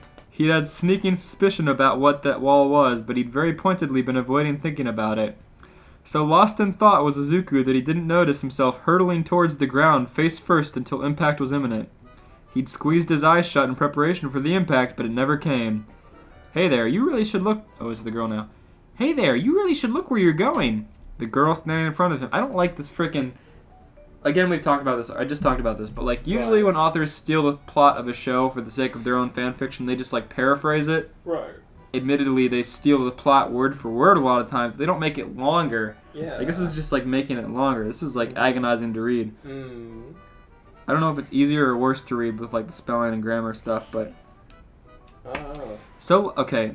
The girl standing in front of him was slightly stocky and well-figured. Harsh. Medium cut brown hair hung around her head, and so enamored was Izuku that it took him several seconds to begin speculating at the quirk keeping him hovering several inches over the concrete. Hello? Huh? Oh, I'm so sorry, thank you. Helping him to standing position and then releasing her hold on whatever was keeping him aloft, the girl exhaled a good-natured laugh. And then it doesn't, like... I hate when they say she laughed, but then it doesn't, like, say the laugh when she's gonna talk, because it says, she laughed. Hi! Are you... Improvise. Okay, you're right. I did it with all my... Ha ha ha! Hi! Are you here to take the entrance exam too? That just sounds like she stuttered. She says, hi! She says, ha ha! Hi. Listen, you're new to school, so I'll give you a break. But this is how it works around here. Are you... Listen, you're new. Get used to it. You're gonna be the chump. Next time you're gonna fall. Are you here to take the entrance exams too? She was so dazzling and innocent that Izuku was having trouble putting himself together enough to have a conversation. The Virgin Midoriya versus the Chad Uraraka. She makes that money, dude. She puts her hand out. Oh, it didn't let you fall, right? What do you got for me? Any money? Got any money on you? Power? Fame? Money? Then again, he was pretty much always on the back foot with women. The ones that would tolerate him, though, Kachan's bullying anyways. Yes, that is He was cut off by the sudden interruption of a newcomer to the conversation. A tall boy with a firm build, glasses, and a perfectly coiffed head of blue hair. If he wasn't so obviously big enough to hurl Izuku bodily across the street, he would have assumed him likely to be a nerd. I should hope not. The hollowed halls of UA have played host to some of the greatest heroes that have ever lived. Some say that disheveled and obviously distracting to those of us set on the path of hero couldn't possibly be here as anything but a joke. The larger boy leveled a stare at Izuku that said exactly how he felt about such a joke, then promptly left as quickly as he had come. The girl shot a quizzical stare past Izuku to the boy, retreating back, before shrugging and skipping off after him. Come on, we're gonna be late if we don't hurry! Izuku would have left 20 minutes early to ensure that that wouldn't happen, but he was about to pass up the chance to walk with a pretty girl regardless. That sentence made no sense. I'm sorry for you. Man. Those trying to process. My boy. Oh yeah. Get it. Ooh. I'm glad you guys didn't care. Thus was how Izuku found himself, after a lengthy explanation from Present Mike, standing before the gates of an enormous fake city. They can't just go through all this rigmarole and then like Just cut like to the... spark note Present Mike. Right. How does he sound in the dub? Or I don't remember how he sounds in the anime. He sounds like a dub. I don't remember how he sounds in the anime. In the dub. Oh yeah! But like amplified and Right. vaporwave. Destroy robots! Get points! Destroy robots! Get points! Izuku muttered over and over again. Oh, that was Izuku. Just screaming. Destroy robots, get points! In class. Where he's like in the field. Destroy robots, He get points! In his walk to the fucking exam, he plucked a hair off President Mike and put in his Omnitrix. President Nike Omnitrix.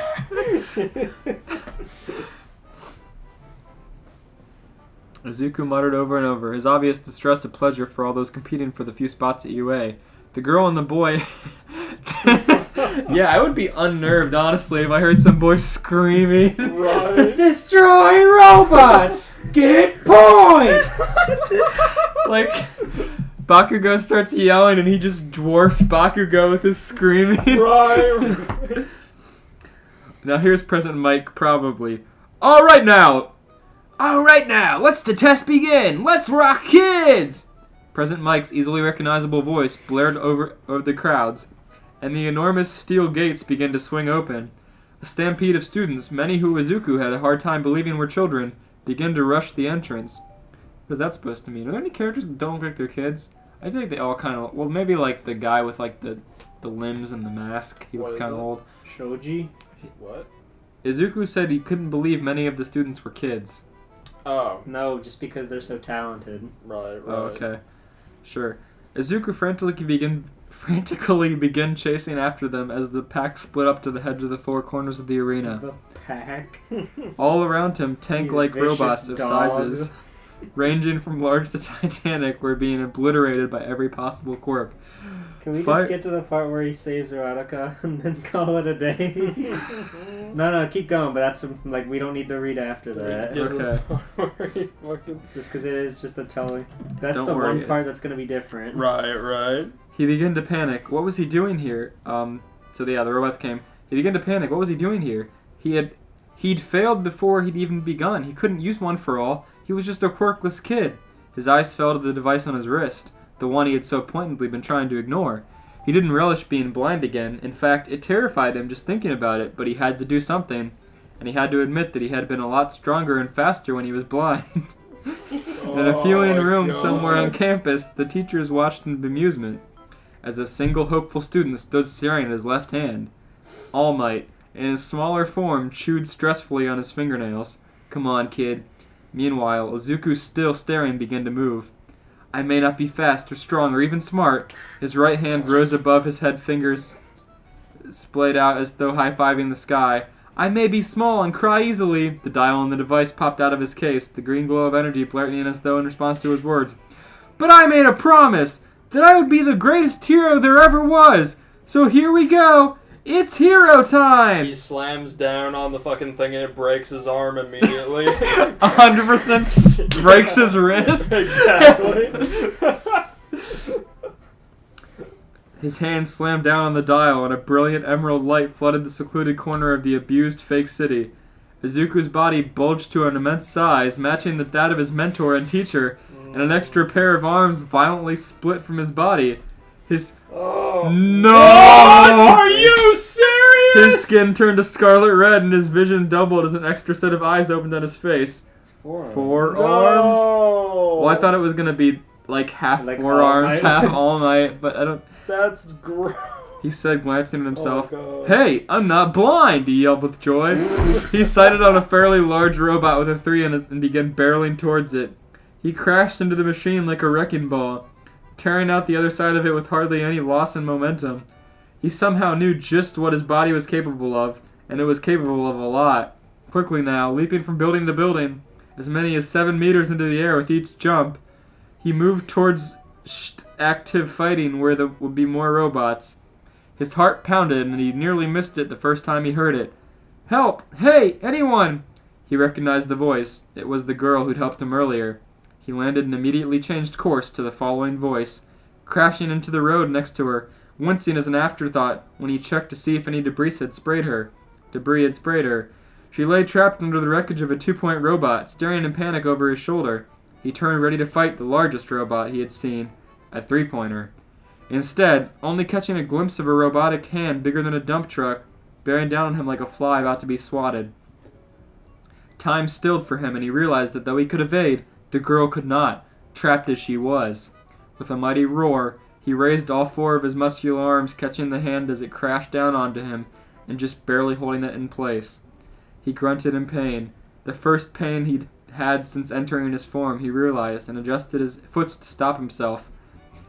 His foots. It was no good, he realized. He was slowly losing ground. He couldn't stop another strike like this. He needed more power, more strength. He needed... The robot's enormous hand lifted in preparation for another attack, and the device, the Omnitrix, his Omnitrix, he decided, lit up for its new position atop his left shoulder. Lit up from its new position... Does he have like an up there when he's off? Like I form? think so. Like the symbol always like moves around. Oh, okay. on them. Adrenaline. Okay, so it bled plaintively at him and popped up as it had upon first transforming. Adrenaline coursed through his veins like mercury, and without thought he roared, slamming a palm down on the dial. Smash! Strength filled his limbs, now huge hulking monstrosities bigger than his actual body. He felt bigger and better than ever. His torso supported him by his immense lower set of arms, while his upper set came up in a fighting posture. He was bigger and badder than ever before. He was strong. He was invulnerable. He was the best his species had to offer. He was ultimate forearms. He bellowed like an expletive. He bellowed it like an expletive and gestured with one of his index finger. How do you say that like a swear word? Maybe he just said a swear word. Fuck! More energy. He's like, language, young man, from the speaker. He gets docked all of his fucking points. The giant robot paused briefly in its attack and thought to ponder the declaration from an insect-sized being in front of it. The sun glinted off the immense zero emblazoned on his shoulder. Forearms didn't care. In that moment, the test didn't matter, just a fight. Combat was the biggest, meanest thing he could find. A fight for the pure, unholy joy of it. He waited not because of fear or because of respect. He waited for the robot for one reason. It would make the fight better. Some small part of Izuku understood that this was uncharacteristic of him, that he really shouldn't care more about the test, or the girl behind him. Yes, it says he really should care more. But try as he might, his mind kept looping back around to one thing, how good this was going to feel. Somewhere in a control center and viewing room elsewhere in the UA campus, the teacher's all-accomplished heroes had fallen silent. Hey, who is this kid? I don't know, but he's got to be stupid picking a fight with a zero over some girl he met, just looking like he was going somewhere too once he got his quirk turned on. Pity. The room was interested. Curious at best. Alright, that about sums it up. I'm going to stop reading because I feel the same way. Okay.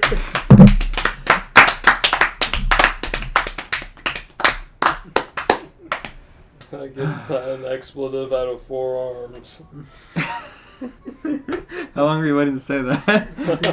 Since the word expletive? He just stopped listening so he could. Yeah.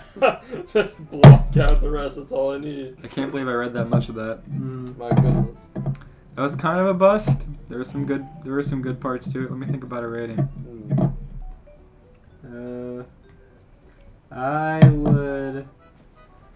I would rate that forearms eating 4 pieces of hair.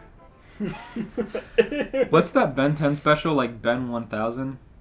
Ben 10,000. Ben 10,000? I would rate that a Ben 10 out of Ben 10,000. It's a bad story. It was like, it was even worse than the ones where they paraphrased with their OCs because there was no OC and it wasn't paraphrased. It was just extended. Mm-hmm. Right. Like there's heart and passion there, but it's so hard to like see that when it's just like it was so shot close for shot. It was so close to being like All Might Omnitrix / Right. forearms. Yeah. And I thought they were gonna go for it with the super forearms, but it was just super forearms. Yeah, I thought he was just gonna turn into All Might 'Cause he had the since his hair on the picture dial. of hair Right. Like that's what I was on thought his too. dial. I mean, maybe that's what happens later in the story, but it's 68,000 words, so it's not going down tonight. My Yeah. goodness. Whoa. Ooh. Let me one quick thing. We can cut this out. I'm just gonna see if I have something else to like for a quick salvage on that story because that was kind of a bummer. Oh, okay, I got you. I don't know. It's already at 146. We're gonna have to cut some of that, but let me see if I have I have something small. Oh, or like it could even end up being a bonus or something, but I just have something quick. I have a couple really short ones. Oh, okay. Sitting here, 13 stories favorited. Can I finally read Draco Malfoy Hates Muggles? I've had this one saved since our Harry Potter episode. Or actually, I had this one saved since, like the second episode or something. I had it saved forever. Well, like how long is that? Because I still haven't done my actual story.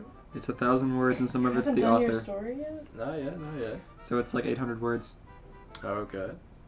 Okay. Draco You was... can't. It's short. It's like Is this 2 even pages. My Hero though? No. No.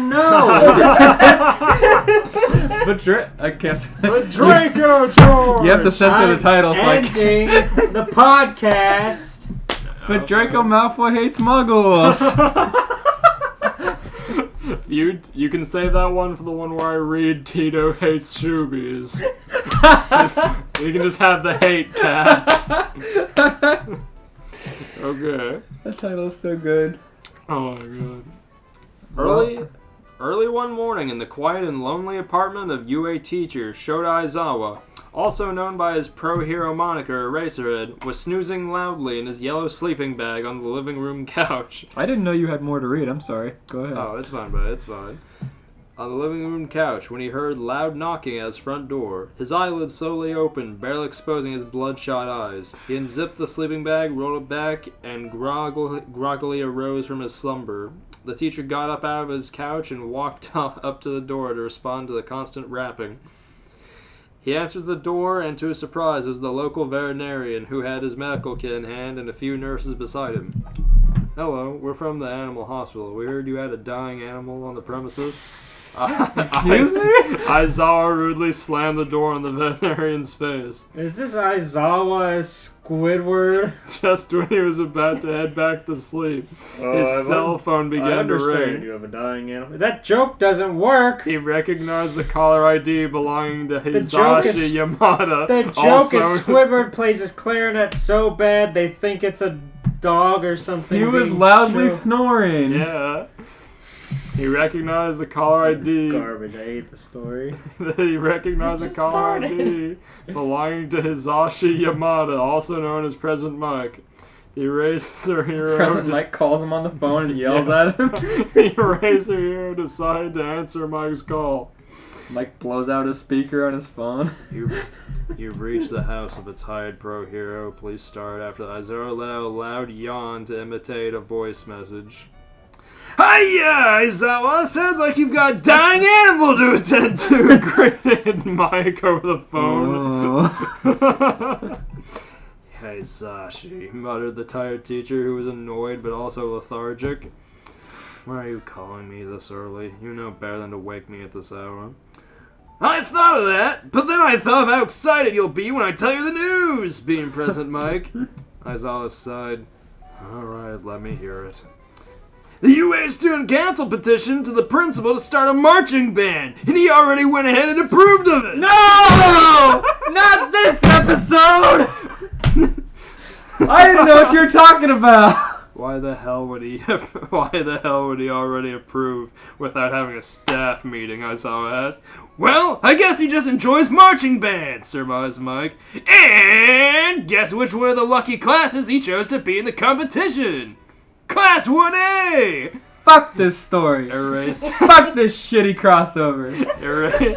Eraserhead groaned and facepalmed himself as he lowered the phone away from his mouth. God, why me? Why is it always me in my classroom full of brats? He whispered. Bringing the phone. I just realized Aizawa was fucking me. My God. He bringing the phone back up to his ear. So when's the first competition? President Mike was silent on the other end after a few moments before replying, in 4 days. A migraine suddenly inflicted Aizawa's cranium.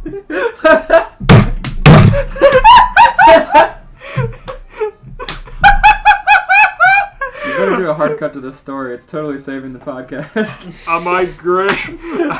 A migraine suddenly inflicted Aizawa's cranium. Those 4 words fucking gave him a migraine. In 4 days. He doesn't know a thing about music.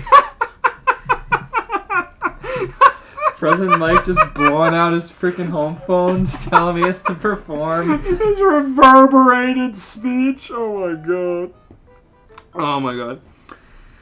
A migraine suddenly inflicted Aizawa's cranium as stress became the first thing that popped into his head. The teacher began to stammer. That's right! Unfortunately, the classes aren't going to be able to compete, so we're hoping you could cover for them. Unfortunately, screams. That's how he talks in the anime. Well, Answers the phone. Unfortunate news.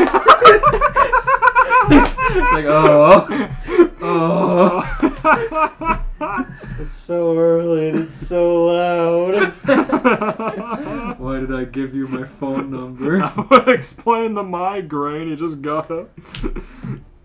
well, Aizawa tried to find the right excuse to tell Mike, but couldn't think of anything. What's wrong? Did something come up? Hazashi inquired. If so, then I may have to report to Nezu. Once you back out, then all of the funds put in the program would be wasted, and we would be forced to make budget cuts. Heck, us teachers might even lose our jobs if that happened. Aizawa was completely silent on the other end of the line. Aizawa? Hello? Well, I guess I'll just take the dead silence as an answer then. As President Mike was about to hang up, Aizawa suddenly slammed on the coffee table. Hold it! It just so happens my band has rehearsed dozens of times. They will be at that competition in 4 days, and they're going to play their asses off, whether they like it or not! How's that for an answer, Mike? I just realized the implied rivalry that's at stake here. How did that happen? Oh my god. President Mike was astonished by the amount of earth-shattering enthusiasm from Eraserhead's tone of voice. Alright then! Well, we'll see you and your students at the competition. Get ready though, because the other competing schools are gonna rock you so hard! The audience may have to bring lots of ibuprofen. With that said, both pro heroes hung up, ending their conversation. If those jackasses at the school board want a marching band so badly, they're gonna get one. But first, I got a drum of a band. Aizawa then started to chuckle. Drum. Band humor. Fuck me. I get the joke now. Okay, so just a second. I need a drink because President Mike kills me. Need more shandy. Oh my god. No, I don't. Yeah, we're almost done. Okay. Next morning, UA Classroom 1A. The students of Class 1A were situated in their homeroom, as most of them shared conversations with one another, while others just silently played on their phones to pass the time. A green-haired kid named Izuku Midoriya, known by his trainee hero name as Deku, noticed that it was 8:30 a.m. and classes have already started at this point. I wonder where Aizawa-sensei is, Deku muttered to himself. Usually he would already be here before us. He must be running late. Oh god. Oh, I have to voice Bakugo. That was the noise. I was hoping that he would say that and the door would slam open like it often does in these. That's why I made the door slam noise, but nothing happened. Oh jeez, your Otacon, where's Professor Aizawa? Don't make him sound like Morty. Yeah, don't do that. You did that. I didn't know I was Morty. Usually he would already be here before us. He must be running late. Hey, shut up, Deku. I can hear you muttering from over here, shouted Bakugo, glaring at him. Sorry, Kachan, gulped Deku. Just then, Aizawa wearily came in through the classroom door with flyers in hand. Sorry I'm late, class. I had to run down to the library to print some things off, but the librarian took forever to refill ink cartridge on the machine. The teacher mumbled, setting the messy stack of flyers down on his desk. Aizawa-sensei, why do you need so many flyers? Asked Tenya Ida, the engine quirk trainee hero. Is it because you're willing to promote the pride and spirit that is UA? If that's the case, then I'm willing to spread the message for our fellow teachers and classmates, he said loudly and proudly. Well, then, you can start by handing out the flyers, ordered Aizawa, handing the stack to Tenya. The student dutifully passes out the flyers from desk to desk as each student read the front of the flyer. One for you, one for you, one for you. We're good. Looking to add fulfillment to your dull life, read Ochika Uruka, the gravity quirk trainee. Did they really need this gag when he's gonna force them to do it anyway? Which one is Tokoyami again? Tokoyami's the bird. Okay.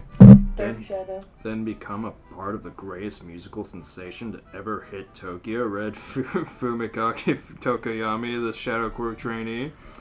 and be forever adored by thousands of people you don't know, Ghetto, read Suyu Asui, the frog quirk trainee. Not to mention free refreshments, grinned Kaminari, the electric quirk trainee. This is a really good unnecessary joke. I love those. Practice begins tonight, 8:30 sharp, read Mezzo Soji, the Dupla-arm quirk trainee. Shoto Todoroki raised his hand. Aizawa-sensei, is this about the upcoming marching band competition? Yes, Shoto, replied the Eraser Hero. In fact, we all have been nominated to participate in this contest. I made those flyers to bring some motivation, but since some of you are still thinking it over, I'm going to come out and say this. I expect all of you to participate. The class went silent as they realized their teacher was serious and that this competition was mandatory. Izuku raised his hand. But how are we supposed to form a marching band if we can't play instruments? Just come back to the classroom tonight at 8:30. We'll work our way up if we have to, informed Aizawa. Bago slammed his palms against his desk in anger. This is bullcrap! You can't expect us to be in a marching band if we can't play instruments. If you don't join our class on this assignment, I'll have to expel you, Bakugo. You specifically, Bakugo. What? Anyone else will get a slap on the wrist, but you, Bakugo. What? The explosion quirk trainee shouted. Come on, Bakugo. We have to do this. We have to do this, or you won't be able to become a hero," said Kirishima, the hardening quirk trainee, pleaded with his friend. Which one is Denki? Denki? Oh my god. Okay. I'll look it up. Okay, he's Kaminari. Okay. Yeah, do it for the free food, Denki said. Bago scoffed as he slumped down at his desk. Whatever. Anyone else want to back out? Aizawa asked condescendingly, to which everyone stayed quiet. Didn't think so. Later that night, Aizawa was on his way to school driving a rental truck carrying extra musical instruments and equipment. Rental truck. He glanced down at his watch, which read 8:35, making it the second time that he ran late in one day. Stupid music rental clerk made me late. That moron didn't know an oboe to an elbow, Aizawa said irritably, but then started to laugh. As if he would. The initial joke of him playing music was never established. Making him the target for this only works because he's a teacher. Right. But then he started to laugh at his own wordplay. Elbow. More band humor. Once he got to school, he went into the building and ran up to the classroom where all the students were making the same ad-lib rather than having regular conversation. Blah, blah, blah, blah, blah, blah, blah, blah, blah, blah, blah, blah, blah, blah, blah. Alright, class, settle down. The ad-lib soon stopped once Aizawa got up in front of the room, standing behind a podium with a baton in one hand. Okay, now, who here knows how to play an instrument? Good start. Do instruments of darkness count? Tokoyami asked while raising his hand. That was a setup. No, deadpan Aizawa. Why is Tokoyami the Patrick? Oh my... No, he's not the Patrick! Is mayonnaise an instrument? Asked Kirishima, raising his hand. No, Idru. Mayonnaise is not an instrument, Aizawa replied. Kirishima lowers his hand, but then raises it again.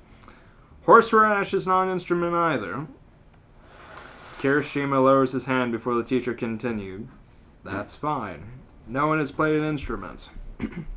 We'll just start from scratch. When do we get... start from scratch? I can't... Okay, I shouldn't be laughing at these jokes because I know they're all going to happen in the exact way they're going to happen, but I can't help it. Just imagine the characters. Yeah. I just can't imagine the audacity of someone going out of their way to write this. That's what fanfiction's all about. This is the type of But shit this I love. one's really weird. I fucking hate that they made Kirishima the Patrick. Well, Tokoyami's plankton. I'm glad Mineta hasn't said anything. I can just imagine him right now with this big fucking serrated tooth-ass smile throwing his hand up. Is mayonnaise an instrument? My god. When do we get the free food? Kaminari asked, but Aizawa ignored his question and pulled out a flute. Alright, try to repeat after me, the teacher instructed, playing 6 note on the flute. Brass section, go. The students of brass instruments, which consisted of Ida, Bakugo, Kaminari, Kirishima, Tokiyami, Jiro, Yayorozu, Mineta repeated the notes but only produced flat sounds. Good. Now the wind, directed Aizawa. The students who played the wind instruments were Todoroki, Ochiko, Suyu, Toru, Aoyama, and they delivered sour notes. Gross. So you had to play a wind instrument. And the drums. I feel bad for him because, like, you have to describe which characters are playing which things for the jokes to work if we're going to put them in, but also there's no way we're going to remember, like, these specific instruments for these people. Oh yeah, this could have been helped with some, like, illustrations, but I don't know. This seems like the thing that would spawn from a meme like that. Yeah. But, anyhow. Good. Now, and the drums. The drum section with Izuku, Sero, Mina, Aishido, Ojiro, Kojikata, and Rikoto Sato misunderstood what their teacher meant, instead blowing on their drumstick, and instead were blowing on their drumsticks. I can imagine Sero doing that shit. The sticks then blew out of their mouths and stuck Aizawa against the wall.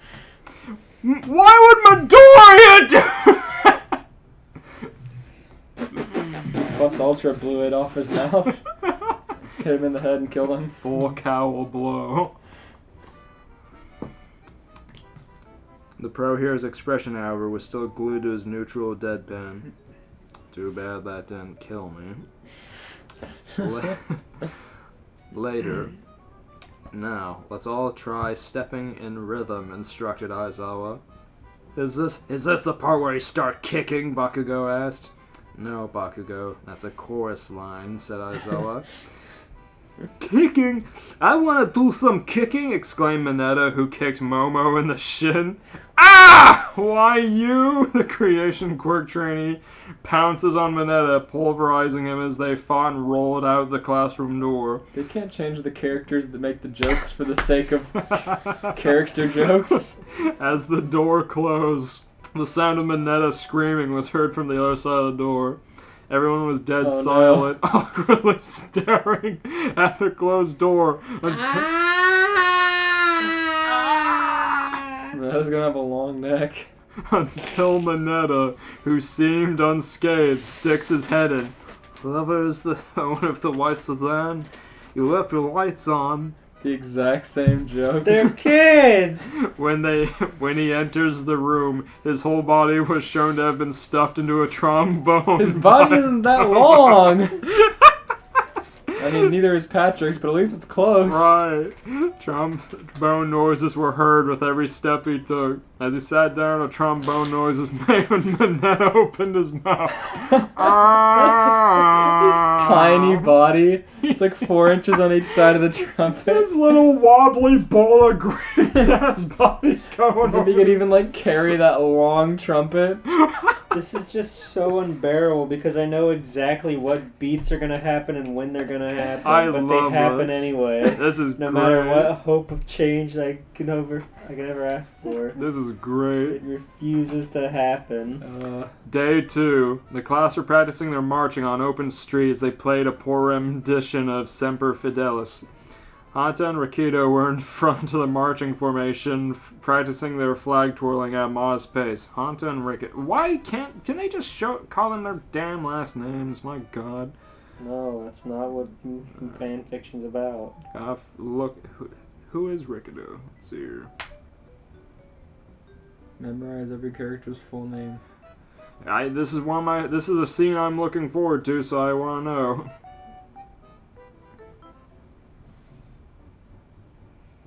Okay, so Sato, so tape arms, and I love tape arms. he's one of my favorites, yeah. And let's see.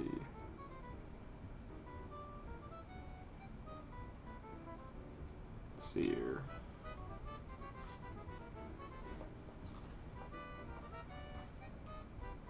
What the fuck?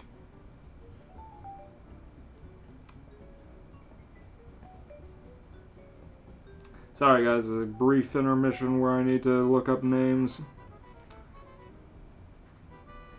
Interesting. Okay, so I'm getting both as Sarah. He's both.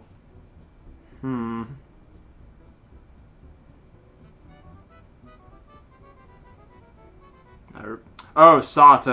Okay, so it's the guy who eats sugar, the guy who looks like Ultimate Muscle and tape arms. They were practicing their marching in an open street. Rikido and Hanta were in front of the marching formation, practicing their flag twirling at Ma's pace. That's perfect, everyone. Competition, here we come. Aizawa yelled to his students encouragingly. Flag twirlers, really turn those things. Saro and Hanta then twirled their flags at a faster pace, but wasn't enough for their teacher. Come on, twirlers, really spin those things, let's go! The two twirlers spun the flags even more swiftly, but didn't satisfy Aizawa. I want to see more spinning, let's move! Move! Finally, Saro and Hanta started spinning their flag so hard they began to take off into the sky, where the two crashed into a blimp, causing it to explode. Everyone mourned for their fallen friends while Todoroki played taps on the trumpet, except for Aizawa, who just curls up in a fetal position. Saro's fucking dead. Oh well. It's not okay. It makes it Damn. harder to like deal with that when there's specific characters and not just random fish. Right. Day 3. How's the harmonica solo coming, Koji? Aizawa asked the teen with the Annie voice? Coda has the animal voice. Okay, but they're calling him Koji, so Koji Coda. Koji. Yeah, okay. Whichever it is. Anyway, asked the teen with the Annie voice quirk. Koji nodded silently as he took a deep breath and gave a hard, prolonged blow on the harmonica. He gave a momentary pant as he made another long blow on it. He continues to play harshly until he nearly runs out of breath. On the last high note, he gathers enough air to blow into the harmonica, but could barely make a strong note and faints. So basically, unlike Plankton, who had to run from hole to hole, and that explains why he tired out, this guy just blew into the fucking harmonica until he ran out of air and fainted. You gotta make the joke somehow. God. Even if the joke doesn't work. It's in the show. Day 4. Well, this is our last night together before the show, Aizawa announced drearily to the class. And I know that none of you have improved since we began. The pro-hero glances at Kirishima, who is gnawing on his trumpet. I have a theory. People talk loudly when they want to sound smart, right? Yeah, shouted Mineta. So if we just play loud, people might think we're good, surmised Aizawa. Everybody ready? The entire class prepared to play their instruments as their teacher waved his baton. And a 1, and a 2, and a 1, 2, 3, 4. An entire chorus of musical instruments blared throughout the entire school, breaking every glass window in the building. Aizawa's ears rang from having to bear witness to the awfully loud noise, increasing the severity of his migraine. Blowing every window in a multi-story, multi-building school. Right. It's Yeah. crazy. That's Oh my present God. mic levels. Yeah. And President Mike doesn't do that. Yeah, man. I had to get Jiro to do it. His baton split in half from the force of the head-splitting sound. Okay, new theory. Aizawa moaned strenuously. Maybe if we played so quietly, no one can hear us. Well, maybe we wouldn't sound so bad if Ida didn't play with big, meaty hands, affronted Bakugo. Jeez. Calling Ida out. Meat hands? What did you... Hands. What did you say, Bakugo? Ida glared at his spiky-haired classmate. Big, meaty hands, Bakugo repeated loudly. Well, these hands aren't just for making exaggerated hand gestures, retorted Ida. Bring it on, nerd! Bring it on! Bakugo challenged the engine quirk trainee. No, guys, don't, Izuku pleaded as he got between the two fine boys. Let's be smart by bringing it off. Oh, so the talking broccoli is gonna preach to us, snarked Kyoka. My girl. Things got heated as everyone began to bicker with one another. Alright, knock it off, you brats, scolded Aizawa. Look, I know tensions are high, but the confrontation suddenly escalates as everybody starts fighting each other aggressively. Ojiro and Sero were yelling at each other when Toru slammed a drum on top of Sero. Oh yeah, this is gonna be good to audibly recount. Hey, there was a deposit on that equipment as I was chastisingly sadly fell on deaf ears as the fight continued. Kirishima and Kaminari charged at each other with woodwinds, but then scooted to a halt as Mina slammed the door with a pair of cymbals. Settle down, you brats, the pro hero shouted, but was once again ignored. Momo and Shoto fought each other as the Fire and Ice Hero trainees' xylophone keys were overpowered by Momo's hammers.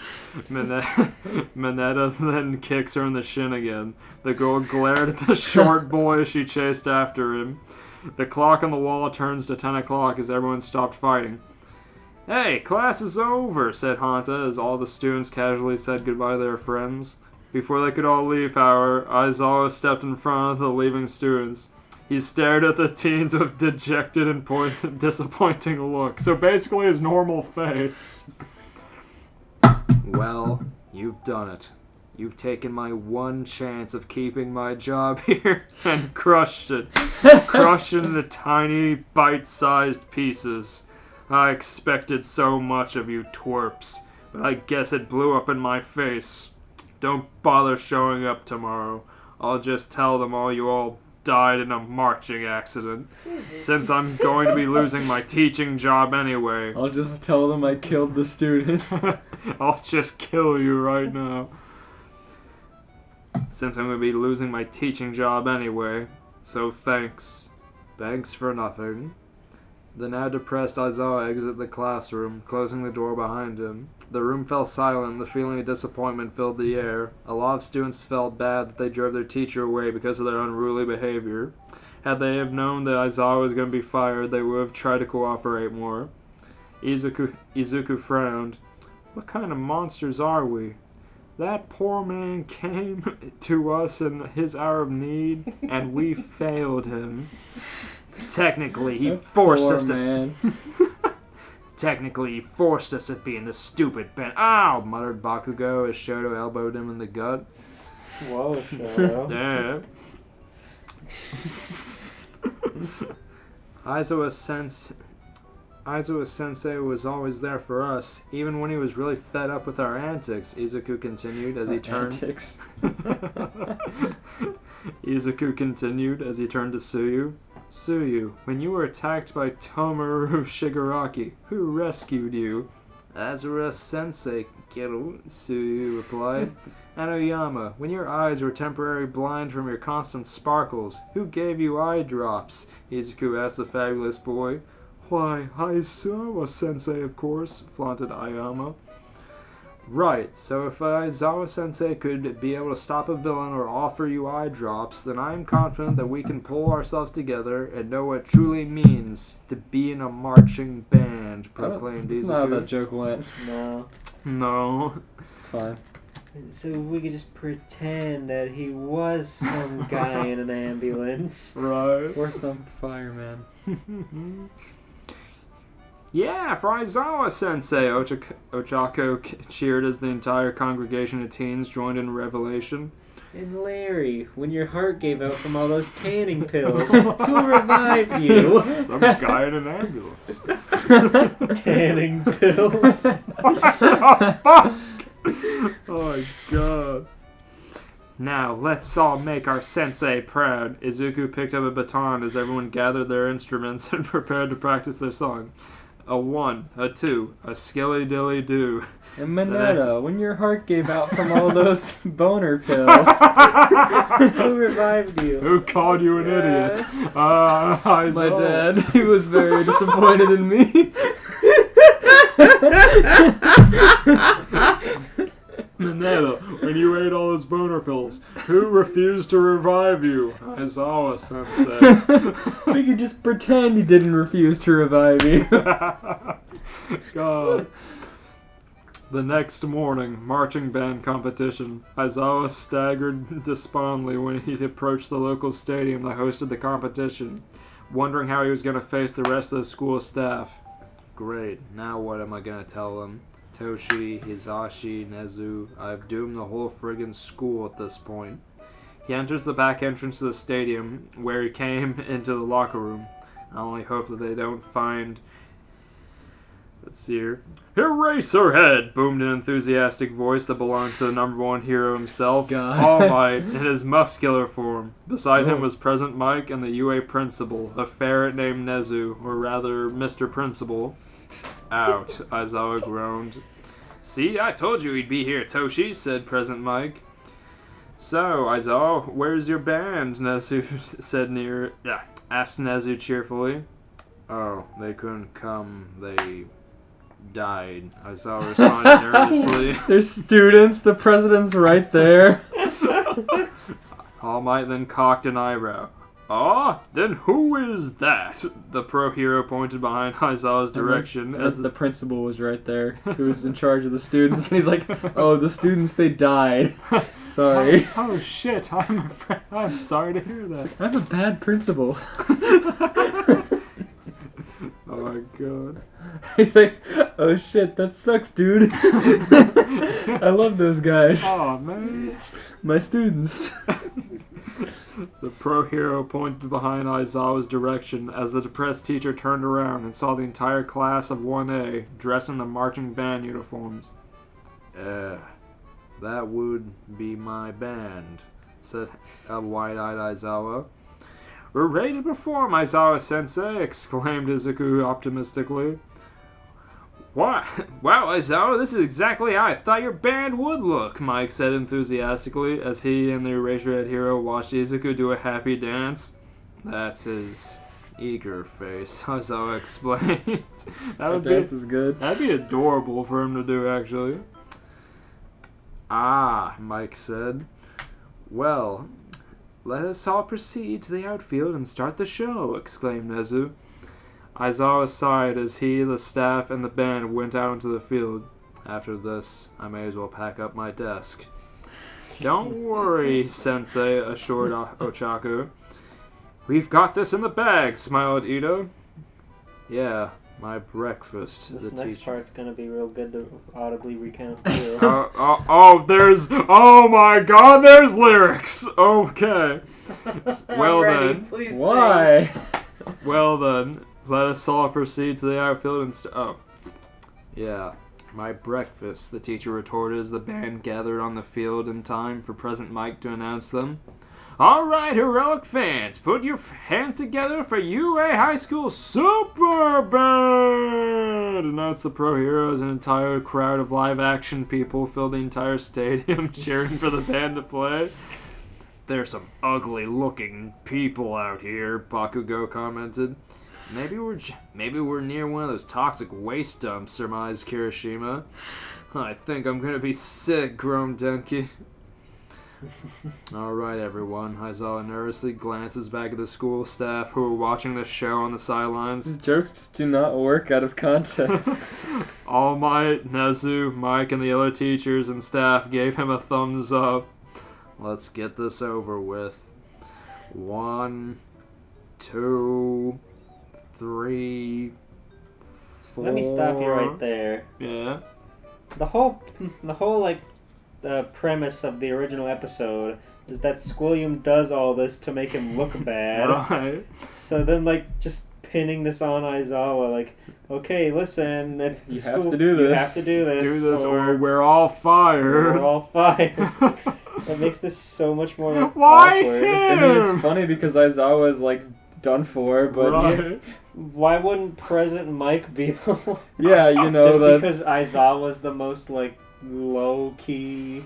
That's the just funniest person to have to do it. That's the point. They just want it to be funny. Well, I guess President Mike also doesn't really have like students or anything, but Fair enough. Wonder what he does on the school. he's the loudspeaker. He announces things. Yeah, it's the announcements, man. He just stands outside and yells.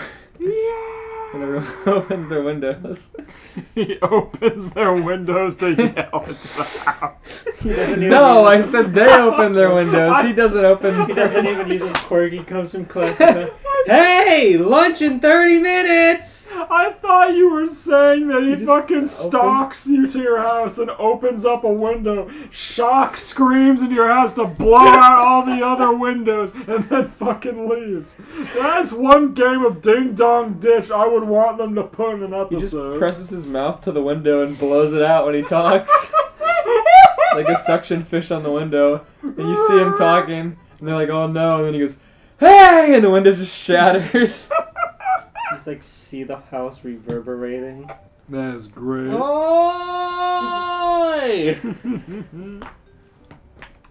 The teacher flinches as he waited for the impending train wreck that was the band's god-awful performance. However, the sound of beautiful melodious horns surprised Aizawa.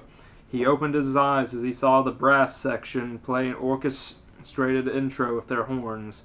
Then, Todoroki began to play on the electronic keyboard as the song began. A spotlight shined on Izuku, holding a microphone in his hand, as he sang in the voice of David Glenn Isley.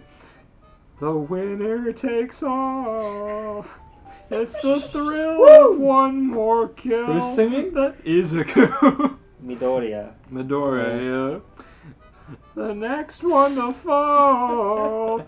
Aizawa watched in awe as one of his students sang the awesome rock ballad. Will never sacrifice their will. Dun, dun, dun, dun. The beat begins to kick in with Bakugo on the drums, Tokoyami and Jiro on guitar. Square sunglasses. It's cool square gum. Drums. I want to draw so many of these scenes. My God. Kaminara on bass, Ochako on the guitar, and Ida, Kirishima, and Tsuyu twirling flags while a flashing concert stage appeared on the field. Pyrotechnics, laser lights, and all. Don't ever look back on the world closing in. Be on the attack with your wings on the wind. All the games will begin. The teachers watched in astonishment as they were floored by the band's presentation and execution. Grinning with I'm floored. I can tell. Grinning with excitement, Aizawa tosses his baton aside and conducted the band with his arms. The audience in the stadium illuminated the seating areas with their lighters while they passionately listened to the song. Some of them even cried tears of joy. And it's sweet, sweet, sweet victory, yeah. And it's ours for the taking. It's ours for the fight. All Might, who was sitting with the teachers, cheered the band on. Then he suddenly started coughing up blood and reverted to his weakest form. He discreetly steps out as he didn't want his true form seen. Aizawa runs toward the middle of the stage, posing as pyrotechnics shot up at the same time. And it's sweet, sweet, sweet victory. Imagine Deku like straining his vocal cords. He'd be a nervous wreck. Sweet, sweet victory. Yeah. Tokoyami then delivers a sick guitar sting as he slides on the stage, shredding. Nice. Why wasn't Jiro in the story at all? Right. She's the only one that's remotely a musician. Right! Shredding his electric guitar like a professional. They have an actual band episode like this in the series. Right. It's unreferenced completely. God. And the one who's last to fall will have sweet, sweet victory. Bakugo's fierce drum line soon followed while Aizawa danced the beat and finally jumped in the air, and the scene freezes and fades to black. I like to think there's only music when you say there's music, so it's just Yeah. like dead silent with him talking over the mic. Right. That's it. That's Yay. it. Oh Wow. my God. I give that That's a trip. I give that a dead throat, but I thoroughly enjoyed that. Oh my God. I think for what I it thoroughly enjoyed your singing. You should serenade me more often. Okay, let me get my Midoriya cosplay. God. I think when it worked, it was pretty good. Yeah. But I think that could have mostly been our own interpretation of it. I think, it could have used more work and whatnot. I think things like these are fucking hilarious just as long as you actually know the source material well enough to, like, integrate it. But this felt like they had a decent idea, but they didn't flesh it out enough, so it didn't work a lot of the time. Yeah, they didn't know how to flesh it out, so they just like went scene for scene and just like cherry picking characters to use on gags. I mean, we've read worse of the You're same right. format. I give it You're two. right. I give it 2 meaty thumbs. Ida's 2 meaty thumbs up. That killed. That. Oh my god. Bakugo's. hands. Maybe we wouldn't sound so bad if some people didn't try to play with big meaty hands. But why would Bakugo just make fun of Ida's fucking hands? That's what he does. Bakugo has the biggest hands of anyone. He's got those huge, like, grenade things. And the shortest legs. Have you seen artwork of him? No. Just in a Oh my bad God. mood and feels like calling Ida out of all people. Yeah. Oh my god. I gotta fucking find the picture of an official picture of Bakugo with his squatty legs. He's so funny. Well, this was a long episode. I rated it was. one of 2 sweet victories. Yeah, I agree. Here we go. He has such squatty legs. He got gangster legs. He's cool. Saggy. God. Yeah. God. Wow, man. that was something. Indeed. How long was that recording? We're coming up on 2.5. Jesus Christ. Oof. You should help me. You should let me help edit that. Anyways, wow, what an episode! You tuned in for the whole episode. I hope you enjoyed it. We sure Yeah. enjoyed doing it. Yeah, it was a sure good time with nothing but heavy-hitting stories. Indeed. That was kind of a joke, but that's the magic of editing. Hopefully you receive a product that is to your liking. Remember to make it to the Superdome for our band. Remember Yeah. to retweet. Yeah, we have a band. Yeah. We have a If we band. don't- We have an in-house band. I hope you guys buy tickets, because if we don't make enough money, we're fired from the podcast. Yeah, our teacher will be so mad. Our life is in your hands. Yeah. Wow, that was an awful outro. Let's try that again. Alright. No. No, you're right. It's sweet, sweet, sweet victory. Yeah. Okay. That's If you like the podcast, share it with your friends. Have a good night. And if you're watching this during the morning, have a good night later. Go beyond plus ultra.